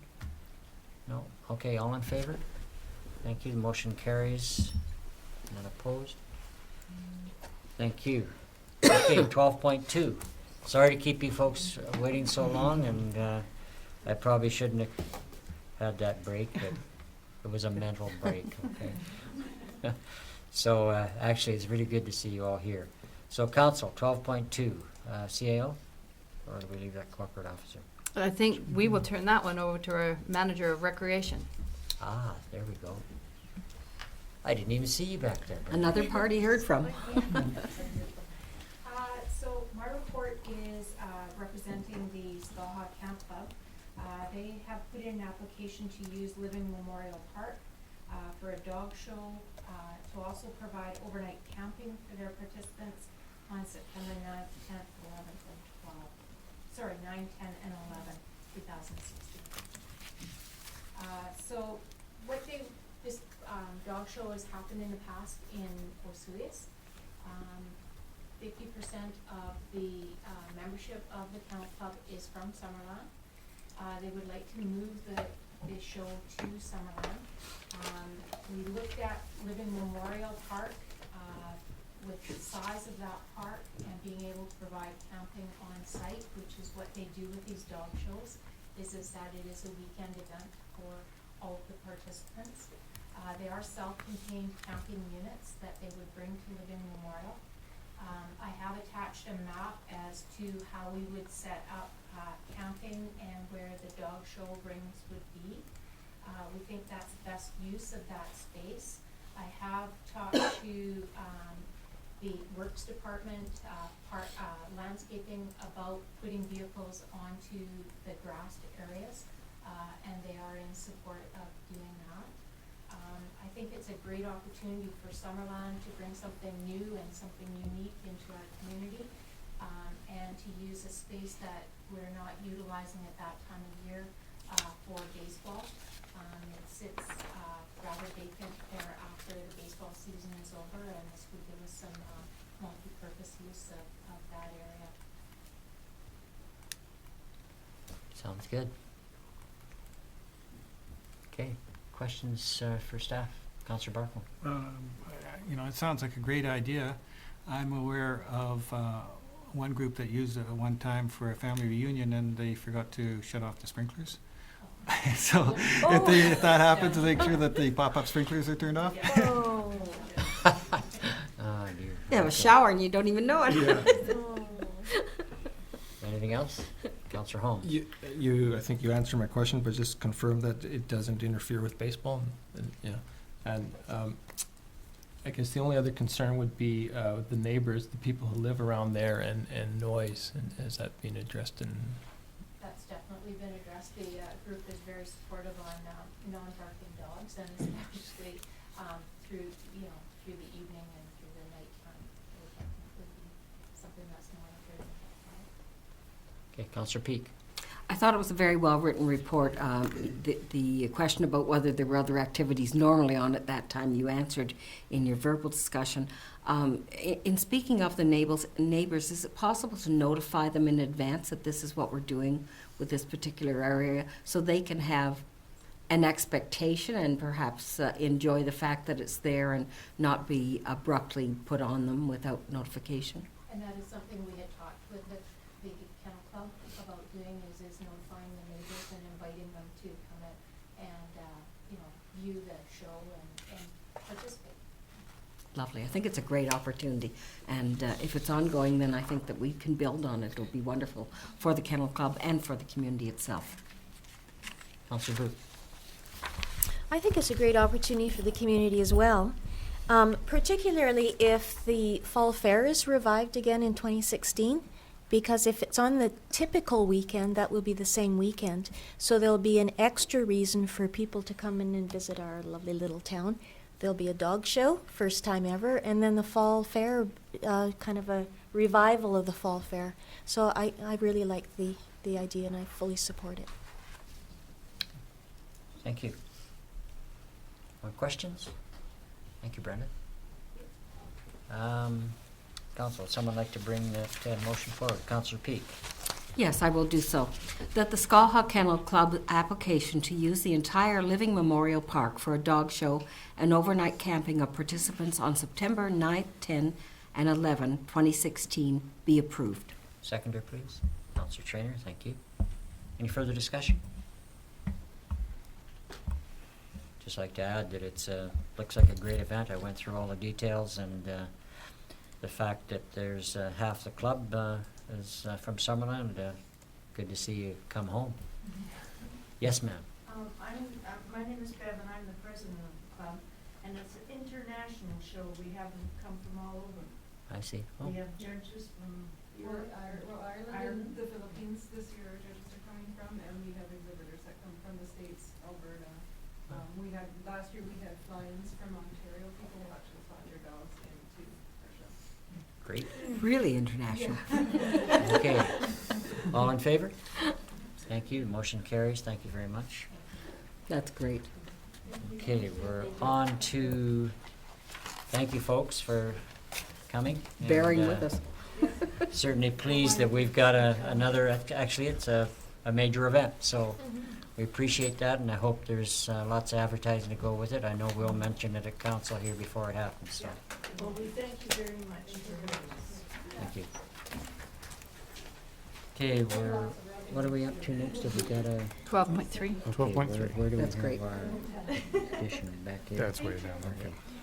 Okay, 12.3, alternates on the RDOS board. I can speak to this. Council, corporate officer, yes. So this is sort of a follow-up from the last meeting on January 11th, where we appointed various members of council to a number of organizations, committees, and so forth. Council appointed 2 municipal directors to the RDOS, as well as 1 alternate, Richard Barkwell. And we thought that there should be more than 1 alternate, just to ensure that there's always someone available and to come up with a list that we could call through. So this is that proposed resolution to allow all councillors to be alternates. Okay, thank you. Any questions, council? That's good. I think it's just make sure that we have attendance there. Where it becomes critical is when we have weighted votes, because Summerland carries I think 3 votes for the second position and 4 for my position. So when we're missing, it can affect the outcome. So I think it's good that we see that this is done. So, would someone like to bring that forward, please? Although it's all there, we can have it as written. Councillor Holmes? Move as written. Okay, thank you. Seconder, Councillor Barkwell, thank you very much. All in favor? Thank you. Motion's carried. Okay, 12.4, Council Liaison to Summerland Museum and Heritage Society. Recommendation? This is really just housekeeping. It's a housekeeping one, yep. Councillor Peak. I'll move the resolution. Okay, thank you. Seconder, please. Councillor Trainer, thank you very much. All in favor? Thank you. Okay, Friends of Summerland, 12.5, Friends of Summerland Garden Society, the OBWB grant application. We're looking for support, written support. They deserve it. That's for sure. Okay, any discussion on this at all? I think this is a standard thing as well to support that. Councillor Barkwell? I'll move the resolution as written. Okay, thank you. Seconder, please. Councillor Boot, thank you. All in favor? None opposed, thank you. Okay, 12.6, lease of Crown Land portion of Centennial Trail. I guess that's corporate officer. Yep, this is a request from staff to council to have support for application to the province to lease the entire length of the Centennial Trail along the lake shore that is currently on untenured Crown land. There is a small portion, as you've heard, that crosses over land which is also leased directly by the Rackets Club from the Crown. So that's an independent lease that they have. There's a small portion of the trail you can probably see up on the screen there that Ian's put up on the T1 TV. Little bit that passes over their lawn, and it's always been used as a public pathway, but it's always sort of been a gray area of who's responsible and what the access is there. So a call has been made to them to work out the details on that. Ideally, it would just be part of a larger lease with the province, between the district and the province, covering the entire pathway, the entire length of it, including that portion there. Okay, thank you. And the support's That's right, yeah, the support from council is required in order to process the application with the province. Okay, so now we've had in the comments earlier, we had an alternative recommendation. We need to have that in front of us to sort of. Well, I would discuss it. strongly recommend, from a staff perspective, that the one, Presented. the motion that's presented is move forward if council wants the province to be looking at this. If council also wants to direct us to ensure that we're having discussions with them, I mean, that would be part of our process Okay. anyways. Okay. But if council felt it was necessary to put it in the recommendation, to do it in a separate recommendation so that we would work on. Yeah, it's just a separate motion. Right, but that would certainly be our intent to. So your intent encompassed in this recommendation is to do that sort of discussion anyway. Right, Yeah. to make the application, council has already, we've had that discussion with council that we would be looking to renew that lease. So this is just following up from that, but anytime we're doing this kind of work, we would be talking to the Okay. parties involved. Okay, so I don't see any real need to, if that's staff's intent, yeah. Councillor Peak? Maybe we want the resolution on the floor, but I do want to make comment. Do you want the resolution on the floor? Yes, please, as let's do it that first, stands? thank you. I'll present the resolution as it appears in the report. The application by the District of Summerland to lease the province of British Columbia those portions of the Centennial Trail public pathway that reside on Crown land be supported. Seconder, please. Councillor Barkwell, thank you. Did you have additional comments, Councillor Well, Peak? my comment is that we talk about communication here, and sometimes I feel that we kind of get ahead of ourselves. I think there would have been an opportunity to bring the Rackets Club into the discussion before this resolution came to council. So I would like to see that happen in some discussion manner in advance of certain things coming to council. I think there's an opportunity to do that. Councillor Boot, did you have a question? No comment? Thank you. Maybe I'm misunderstanding it, but the very last line of the report states that the Lakeshore Rackets Club has been notified of the district's intent to apply for this lease and will be consulted throughout the process to mitigate any of their concerns. So my understanding of that is that indeed the Lakeshore Rackets Club was aware that we were going to proceed with this application. Am I incorrect there?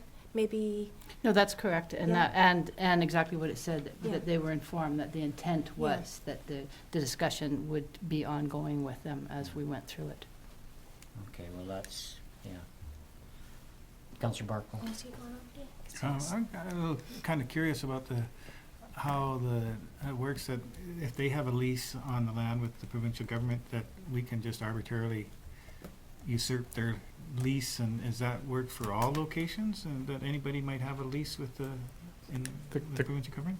Yeah, the Crown's policy on land that is leased out or licensed out is that when there's a community asset, such as a public pathway, is those rights trump those of a private leaser. So without consultation, unfortunately, we could take that, but we don't want to take that approach. We want to work with the Rackets Club to make sure that all their issues are addressed. Mm-hmm. So that's only if there's an existing sort of pathway or something. We couldn't come along and say, we're going to put a pathway here, so we're going to take Correct. the lease? Yeah. It's because the pathway already exists. Mm. Okay. Councillor Holmes, please.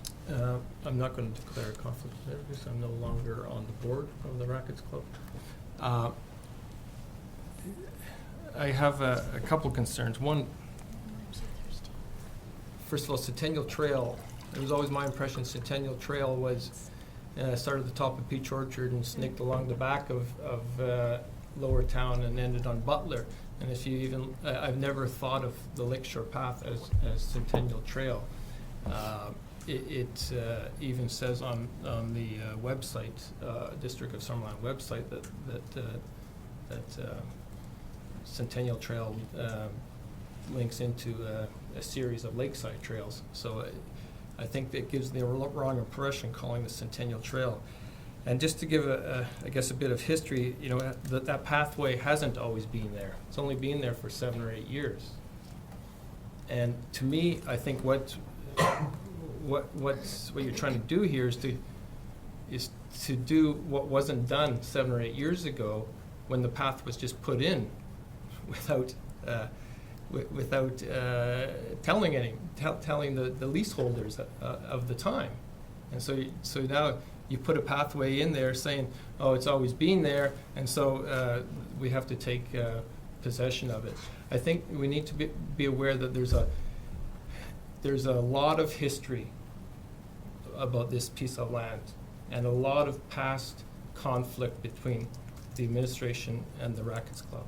And I think all that needs to be resolved.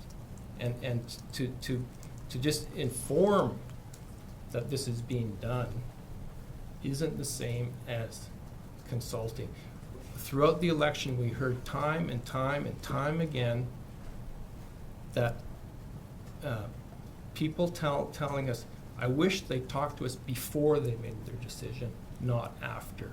We heard that with the concrete barriers, we heard that with the under 2 water meters, heard that with the electronic highway signs, heard that time and time again about everything.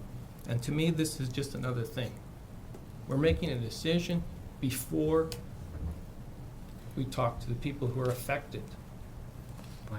I can just speak to that, Yeah, just go ahead. because I think one of the things that staff is always facing, and I haven't been involved too much on this one, so I'm not sure if it's the case here, but it's when something starts, when you get something this could be just considered the initial step in starting the discussions. There's no decision that's been made. This application has to go to the ministry to even start having conversations with the ministry on what that looks like.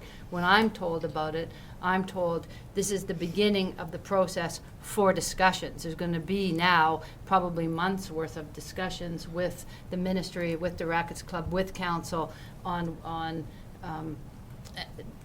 what it's going to look like in the end. And the ministry is going to require those conversations to be had. So this permission or this support is to put the application in to start those discussions with the province. So but then you could also argue that, well, we should have had all the discussions beforehand, but that's limited also on how much discussion they'll have until there's some sort of request to get going. So although I can understand that on one hand, on the other hand, sometimes that's what it takes to start to looking into the matter. So What are the confines of timing for this supporting letter?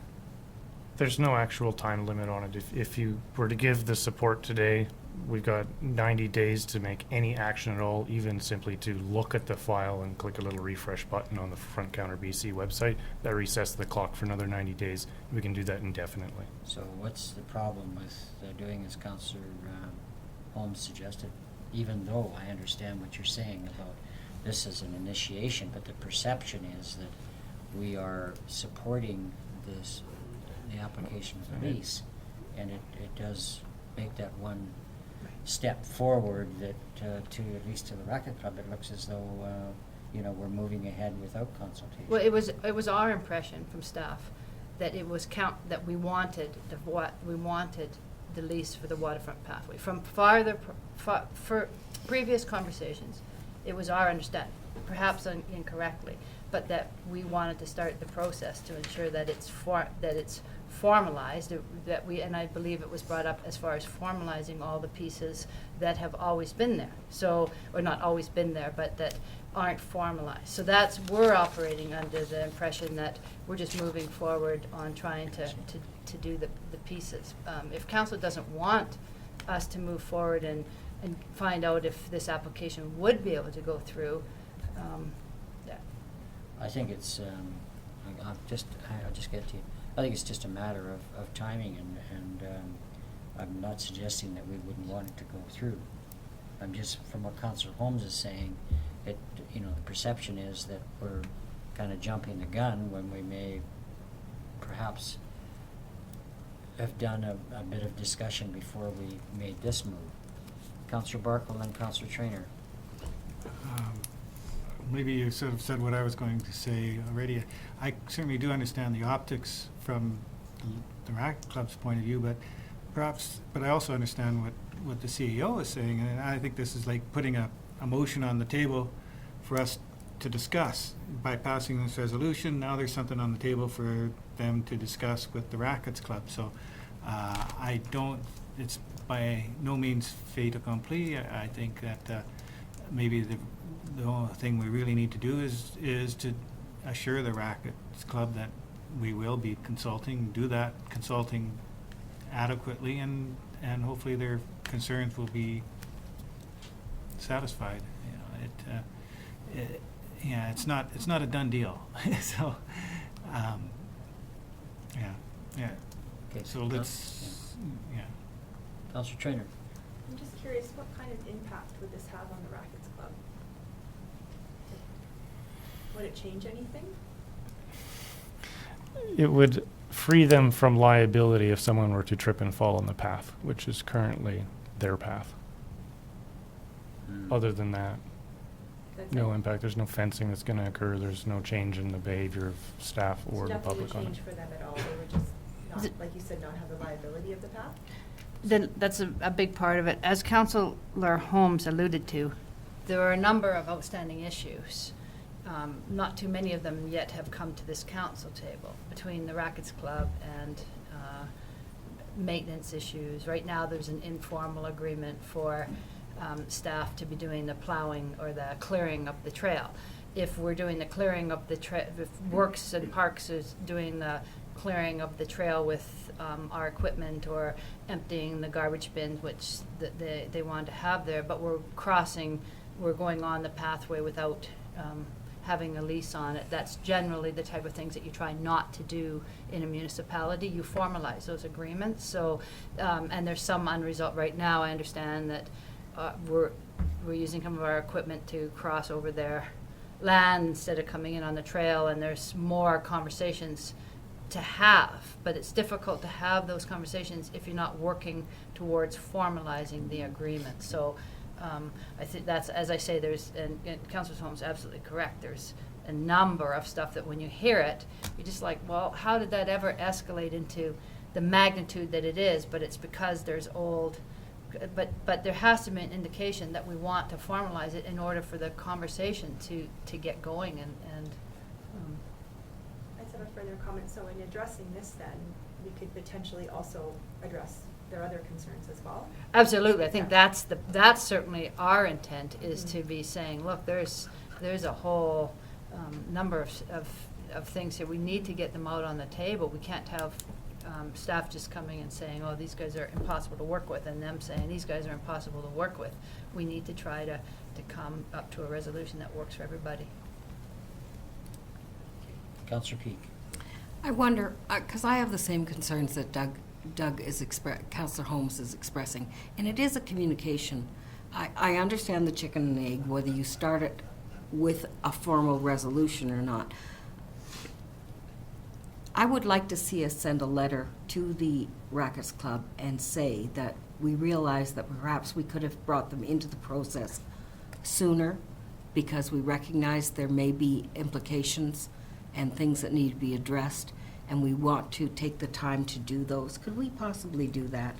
Council can choose to do that if they wish. I would have to say, in defense of my staff, is I believe on a number of levels, staff is engaged in quite a bit of conversation with them, and whether or not that's being conveyed to the members of the Rackets Club, we need to find out if there's individuals that we're talking to that are not passing chain this of information may not be going through, down. and whether or not, but I happen to know that there's quite a bit of correspondence that's going back and forth. So you could say that, but that's assuming that what you heard spoken here is a fact, and that there hasn't been, and that we haven't been doing that. But just in recognition of that we want to make good relations, I just want to make good relations. Right. And to continue it. I think what I might recommend that we, that we do a letter that reinforces that we want to have good communication and ongoing communication through this, maybe not necessarily saying that we didn't do anything. Then I would be comfortable with that. I would just like to encourage and recognition that we want it as a two-way street. Right, yes.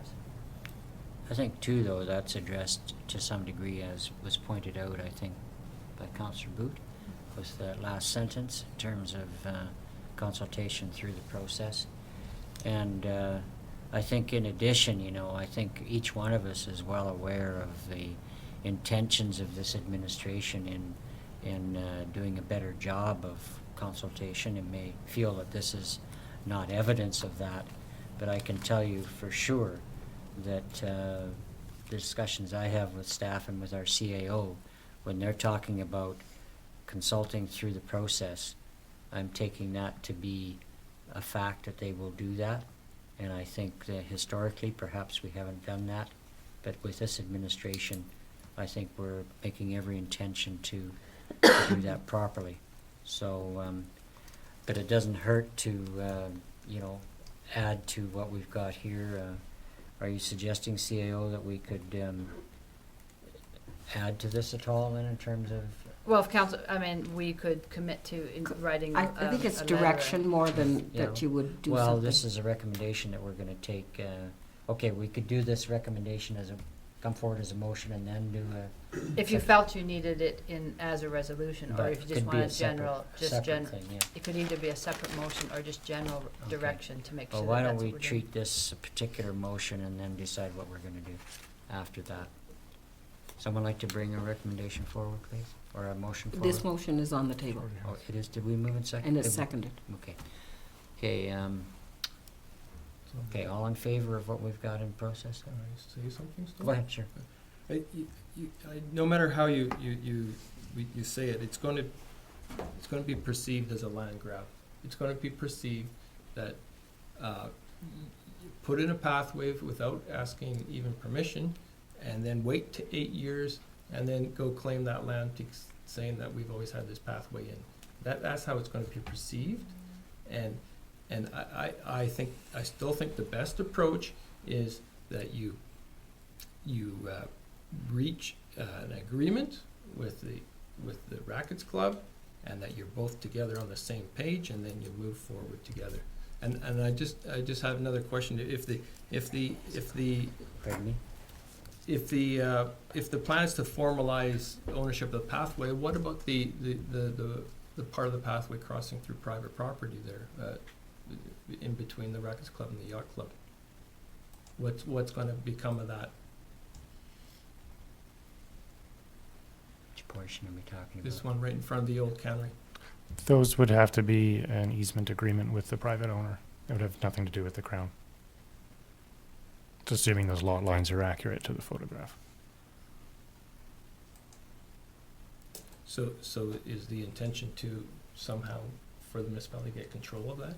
And we maintain If that? we don't already have it, there are other private properties along the lake where we have easements already in place with the private property owners. This application is simply for all the parts that are purely on Crown land. And the resolution would allow us to click the go button on the application process so we could start the formal conversations with the province about it. And then, of course, the Rackets Club to deal with that portion of it. Not to say that that portion on the Rackets Club actually would have to be part of the lease. It might come down to not being part of the overall long lease. It looks like a big long snake along the lake. It might be something where we simply have an agreement directly with the Rackets Club, an easement, much like a private property. So the consultation with them is open at this point. It's just beginning. Just going to get Manager of Recreation Services, any comment you'd like to come? I just want to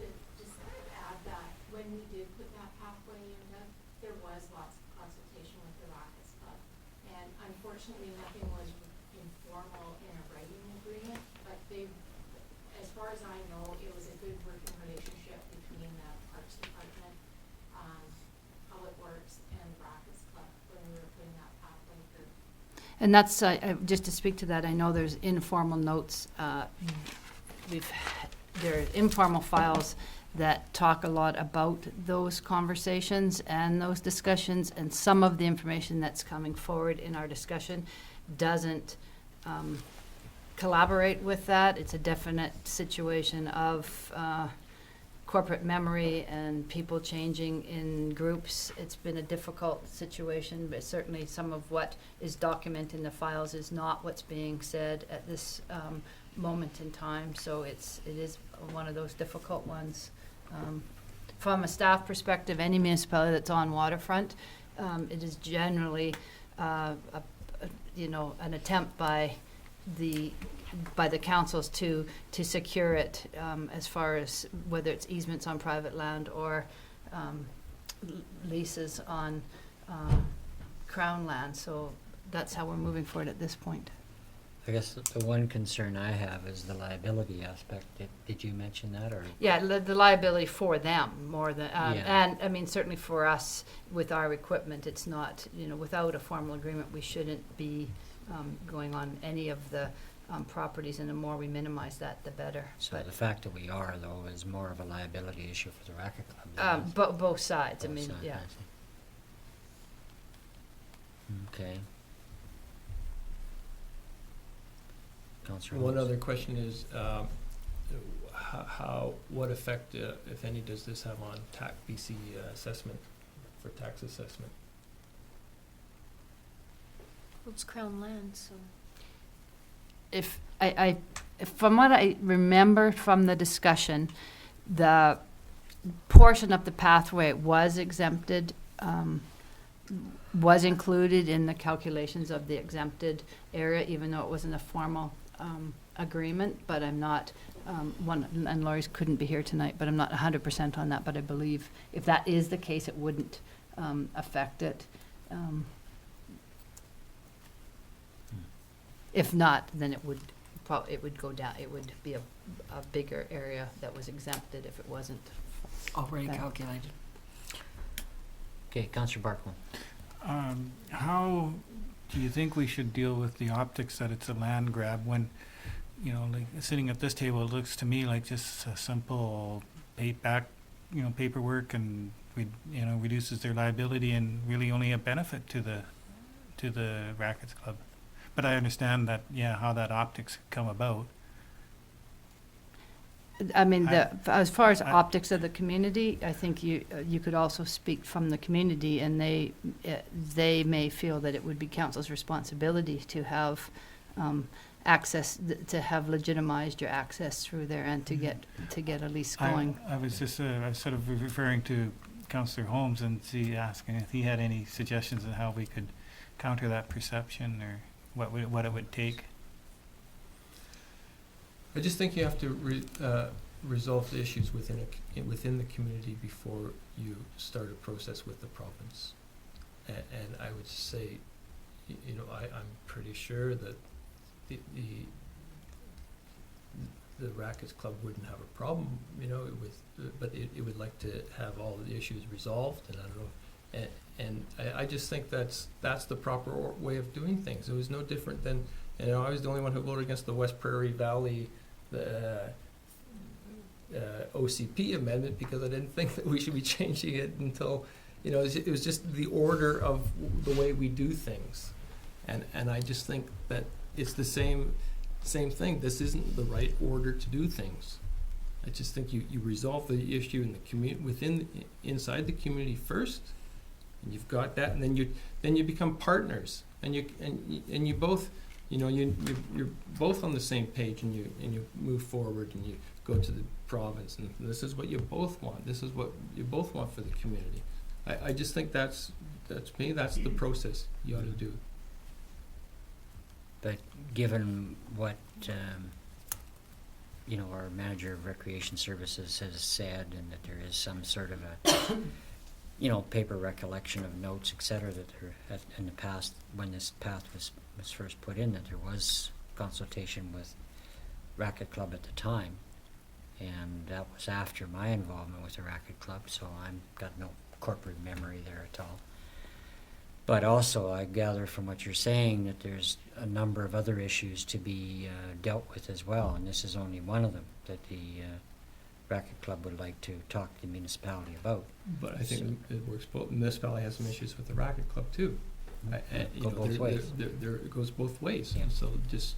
But looking at some of the liability aspects and the fact that it was actually, we're not requesting, for example, that staff add the last line. The staff has already got this last line in here that will be consulted through the process to mitigate any concerns. And I think that's an honest appreciation of staff's intention to make sure that this is the first step, as our CAO has mentioned, and there's several ways of looking at that, and that's why this is a democratic process. Yeah, mitigating concerns isn't the same thing as resolving. Yeah, you're splitting hairs there. No, Anyway. I'm not. Councillor Barklow. Yeah, I see Councillor Holmes' point that mitigating is sort of like, this is gonna happen, but we'll try and reduce it, whereas resolving implies a real resolution. But I guess but also on the other side, how far can staff go and how much can they do without some direction from council? And that's what I think that this resolution gives them. It gives them their marching orders, tells them that, okay, go ahead with this, do what you can do, get it. And, as Councillor Peake said, maybe it's a bit of a chicken and egg thing that we'll just have to work with the communication we have. I appreciate the staff can't go and get it all set up and then come to council with it. And I don't think it's one of those things that they could do that way. Councillor Peake. Call a question. Thank you. Someone like to bring the motion forward, please? We did, and it's seconded. Okay, we're done that way. All in favor?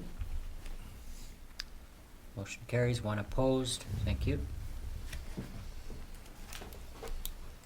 Okay, moving on to 14.1. 13.1, new business. Oh, new business. Resolutions. Sorry, 13.1, new business, yep. Would you like to, what's the title there? Resolutions to be forwarded to SILGA, Oh, right. and I have a drafted resolution, but if someone wants to speak to it. Okay, Councillor Boot, I believe. Thank you.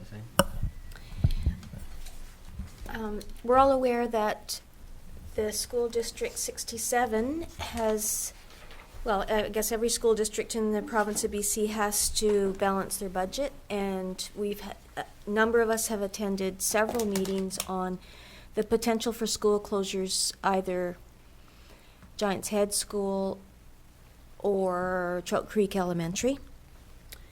And we've also heard that the date of January 20th, which has just passed, has been changed to March the 9th for them to make a decision. I feel very strongly that we're in a very awkward position, not only as the council here, because we have really no voice in the decision, nor do our community members in the decision, but that the decision will, if they close a school in Summerland, will impact us. So I have drafted a resolution that I would like to bring forward. And I would like this resolution to go forward to the SILGA Convention, which is the Southern Interior Local Government Association Convention, which is being held this year in Kelowna on April the 19th to the 22nd. And the idea is to bring that resolution forward to SILGA, have it brought forward at SILGA and voted on by the member municipalities that attend and the regional districts. And then the resolution will proceed on to UBCM. So it gets a kind of in the face of the province. So this is what I've drafted for discussion. not going to read on there. It's scribbly.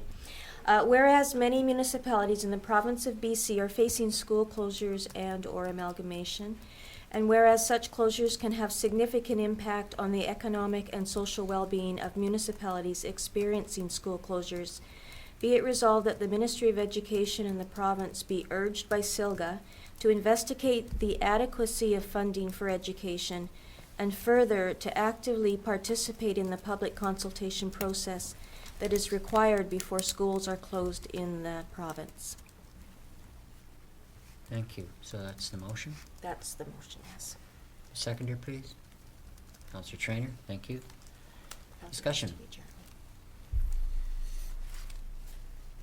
Councillor Holmes and Councillor Peak. I'd just like to suggest a friendly amendment that adequate funding for public education.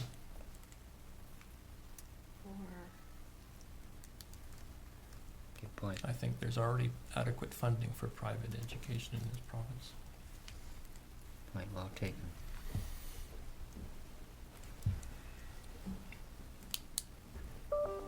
Okay, is that, No, I'm not okay with that. you're not? I think that whether a child is educated in the public system or a private school or an independent school makes no difference. The impact on a municipality of having a school closed, and we experienced it when Glenfir School closed, is the same impact. I know that the province, there is funding for independent and private schools from the province, but I know that the formula or whatever the term would be is the same. It falls on the enrollment of the school, of the children in the school. So I'm not accepting that friendly amendment. I think education in the province is education in the province, whatever it happens to be. It could be homeschooling even. I don't think that there is adequate funding in the province for education, period. Okay. So we have a motion in front of us, but we also have a suggested amendment, but we would not proceed with the amendment without it.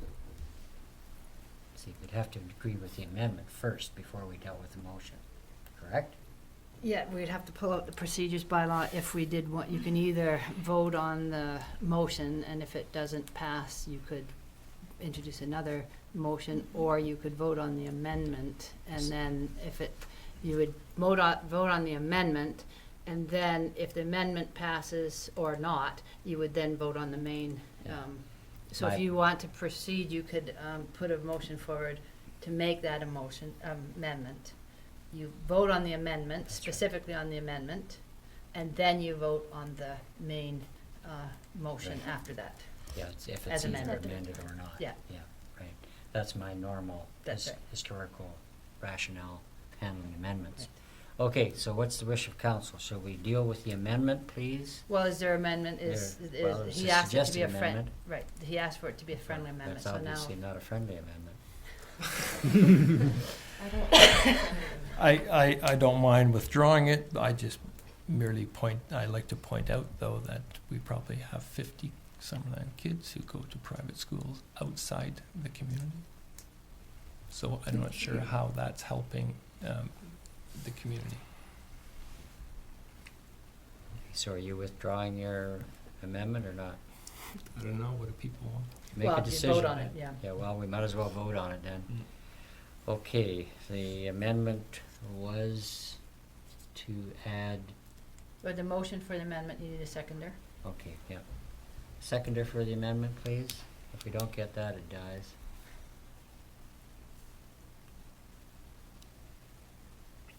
No seconder.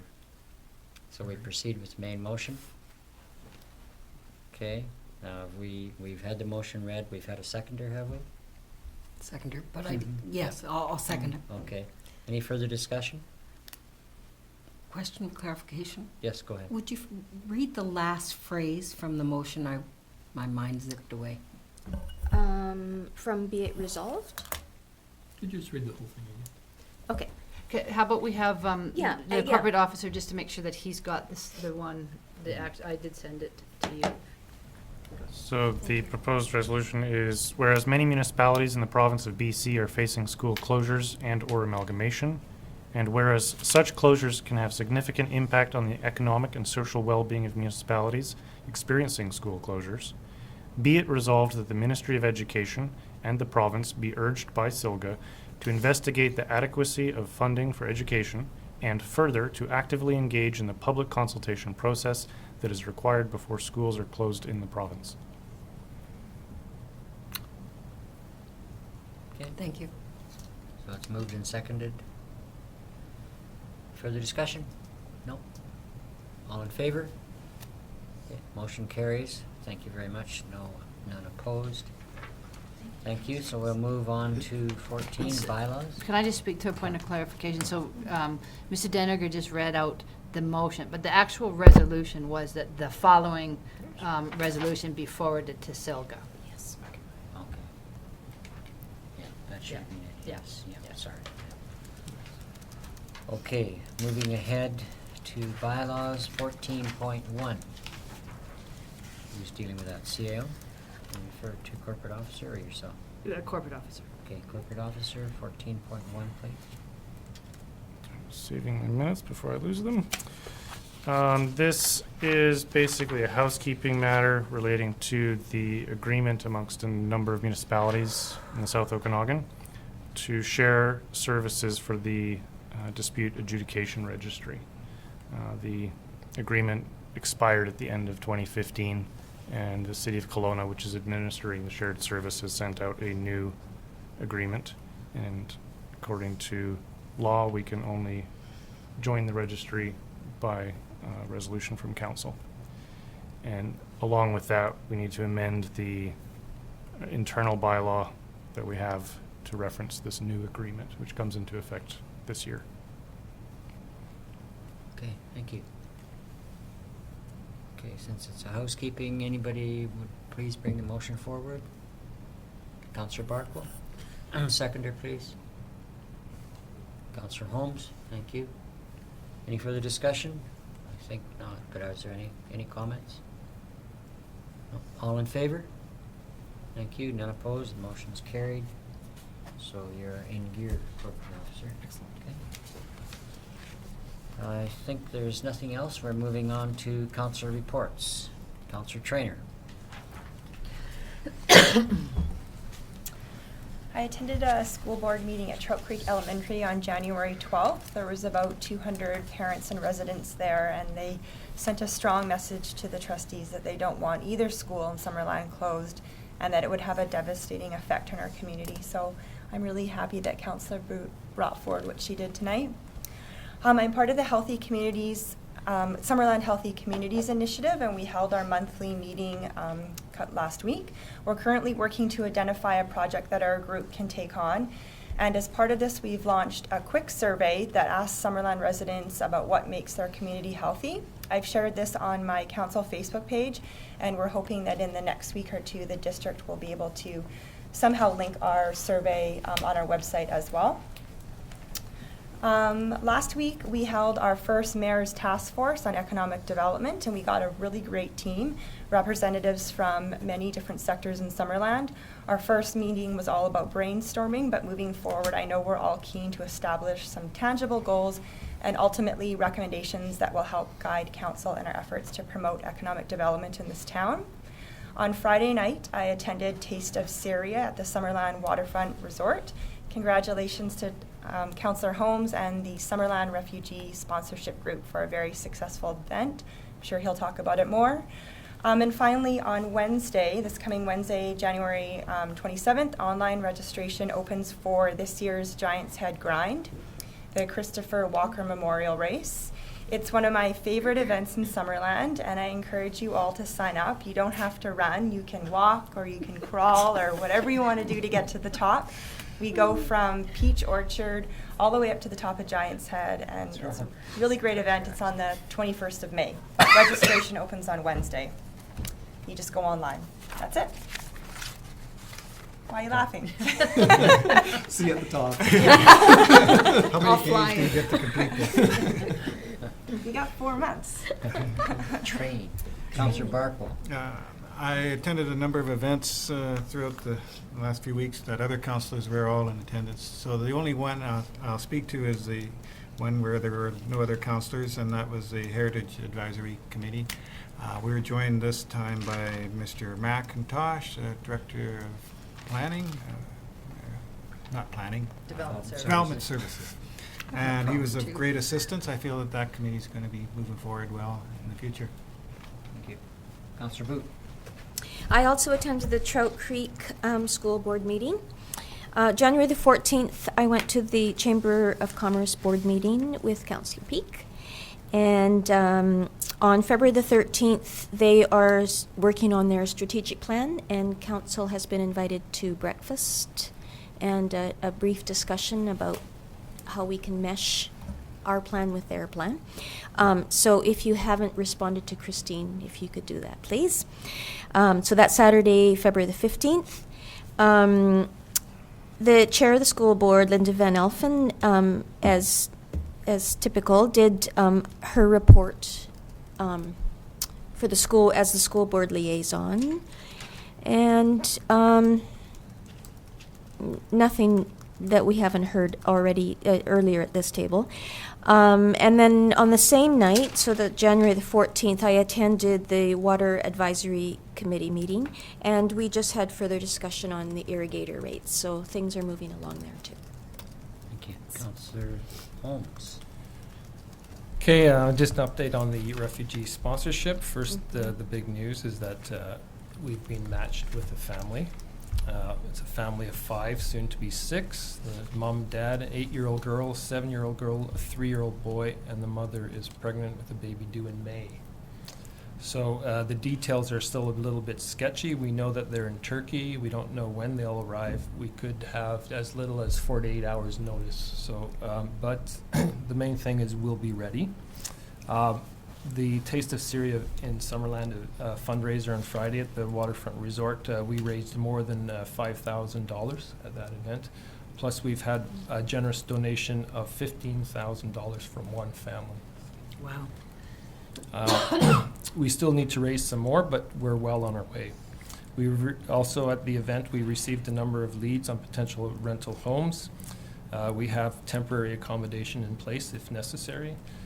We've received generous in-kind support and other donations, and we have lots of furniture.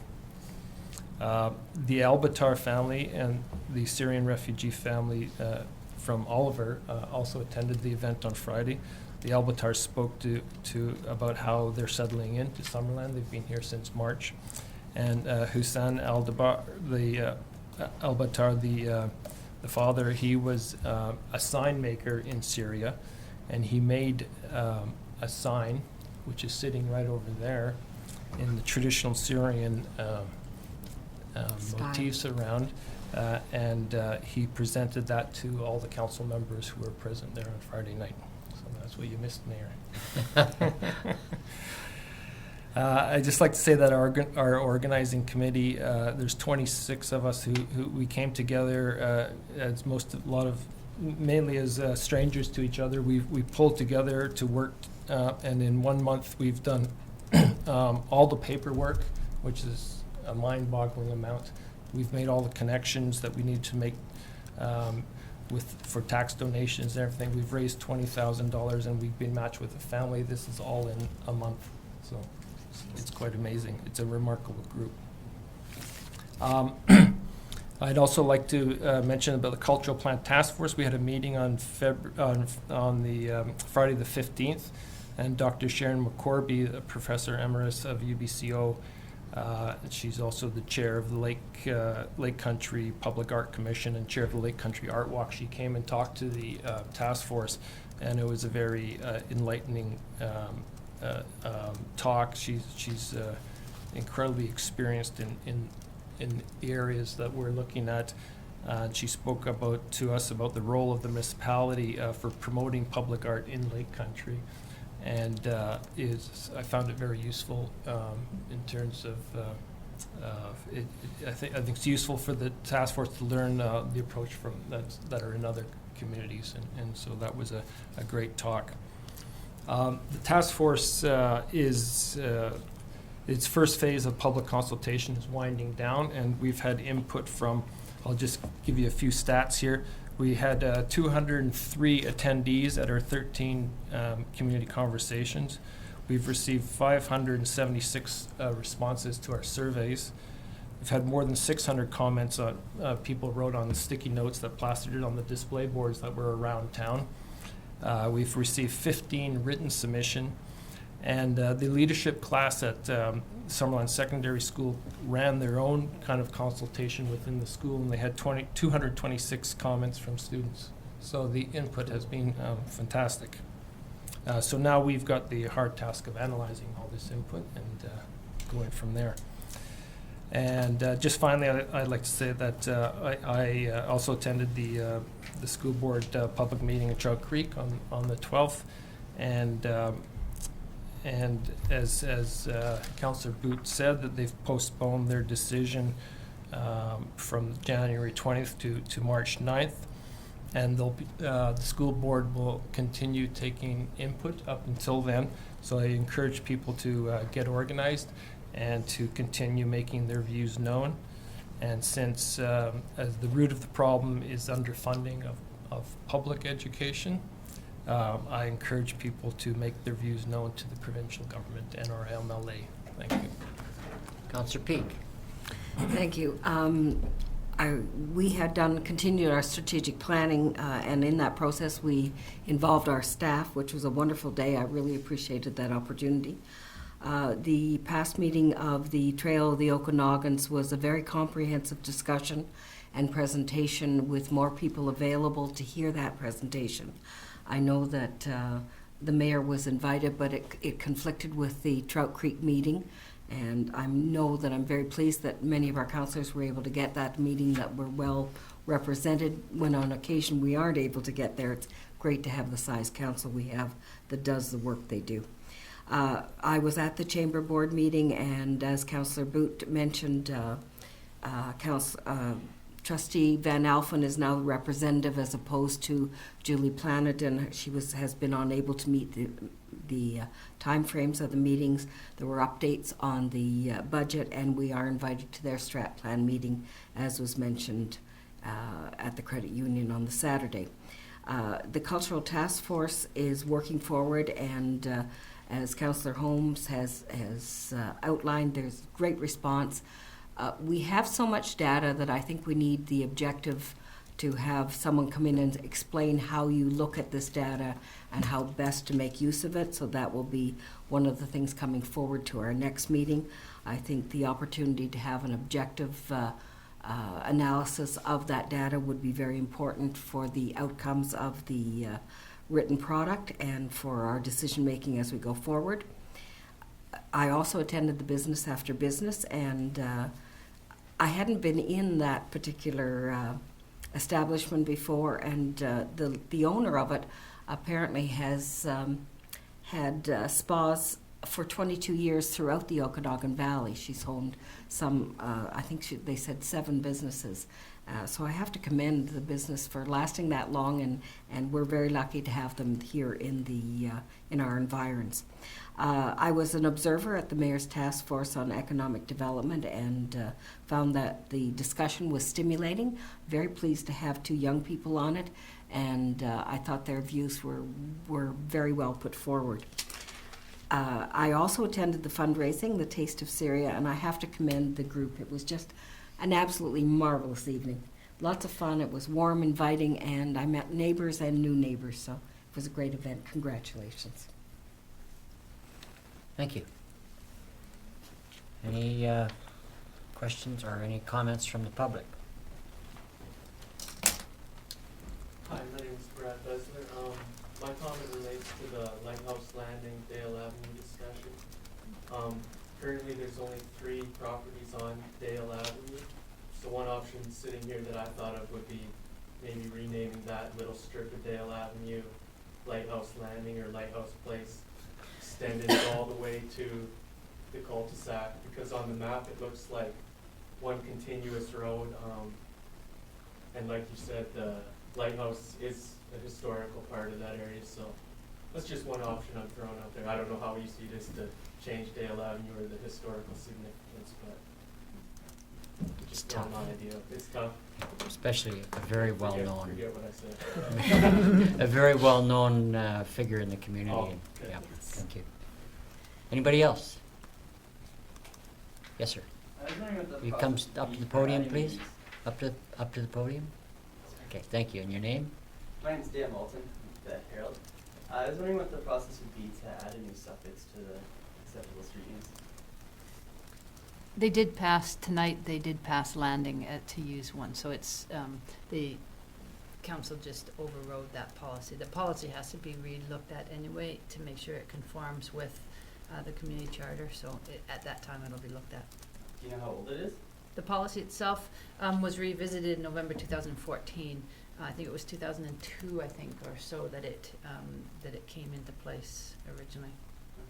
Okay. And I was just curious about street blades that got inadvertently passed a while ago. I'm not exactly sure what street blades are.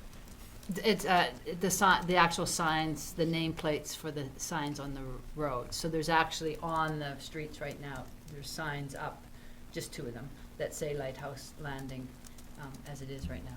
Okay, thank you. Thank you. Any other questions from the public or the press? John? No? James? No? Okay. Okay, thank you. Motion to adjourn, please. Thank you. Moved and seconded. Councillor Barkle and Boot. All in favor? Thank you. Motion's carried. Thank you, everybody. By the way, I have no idea what we're gonna do with this tonight, but, Yeah. I've delivered it. I've delivered it You to where did it the belongs. important part.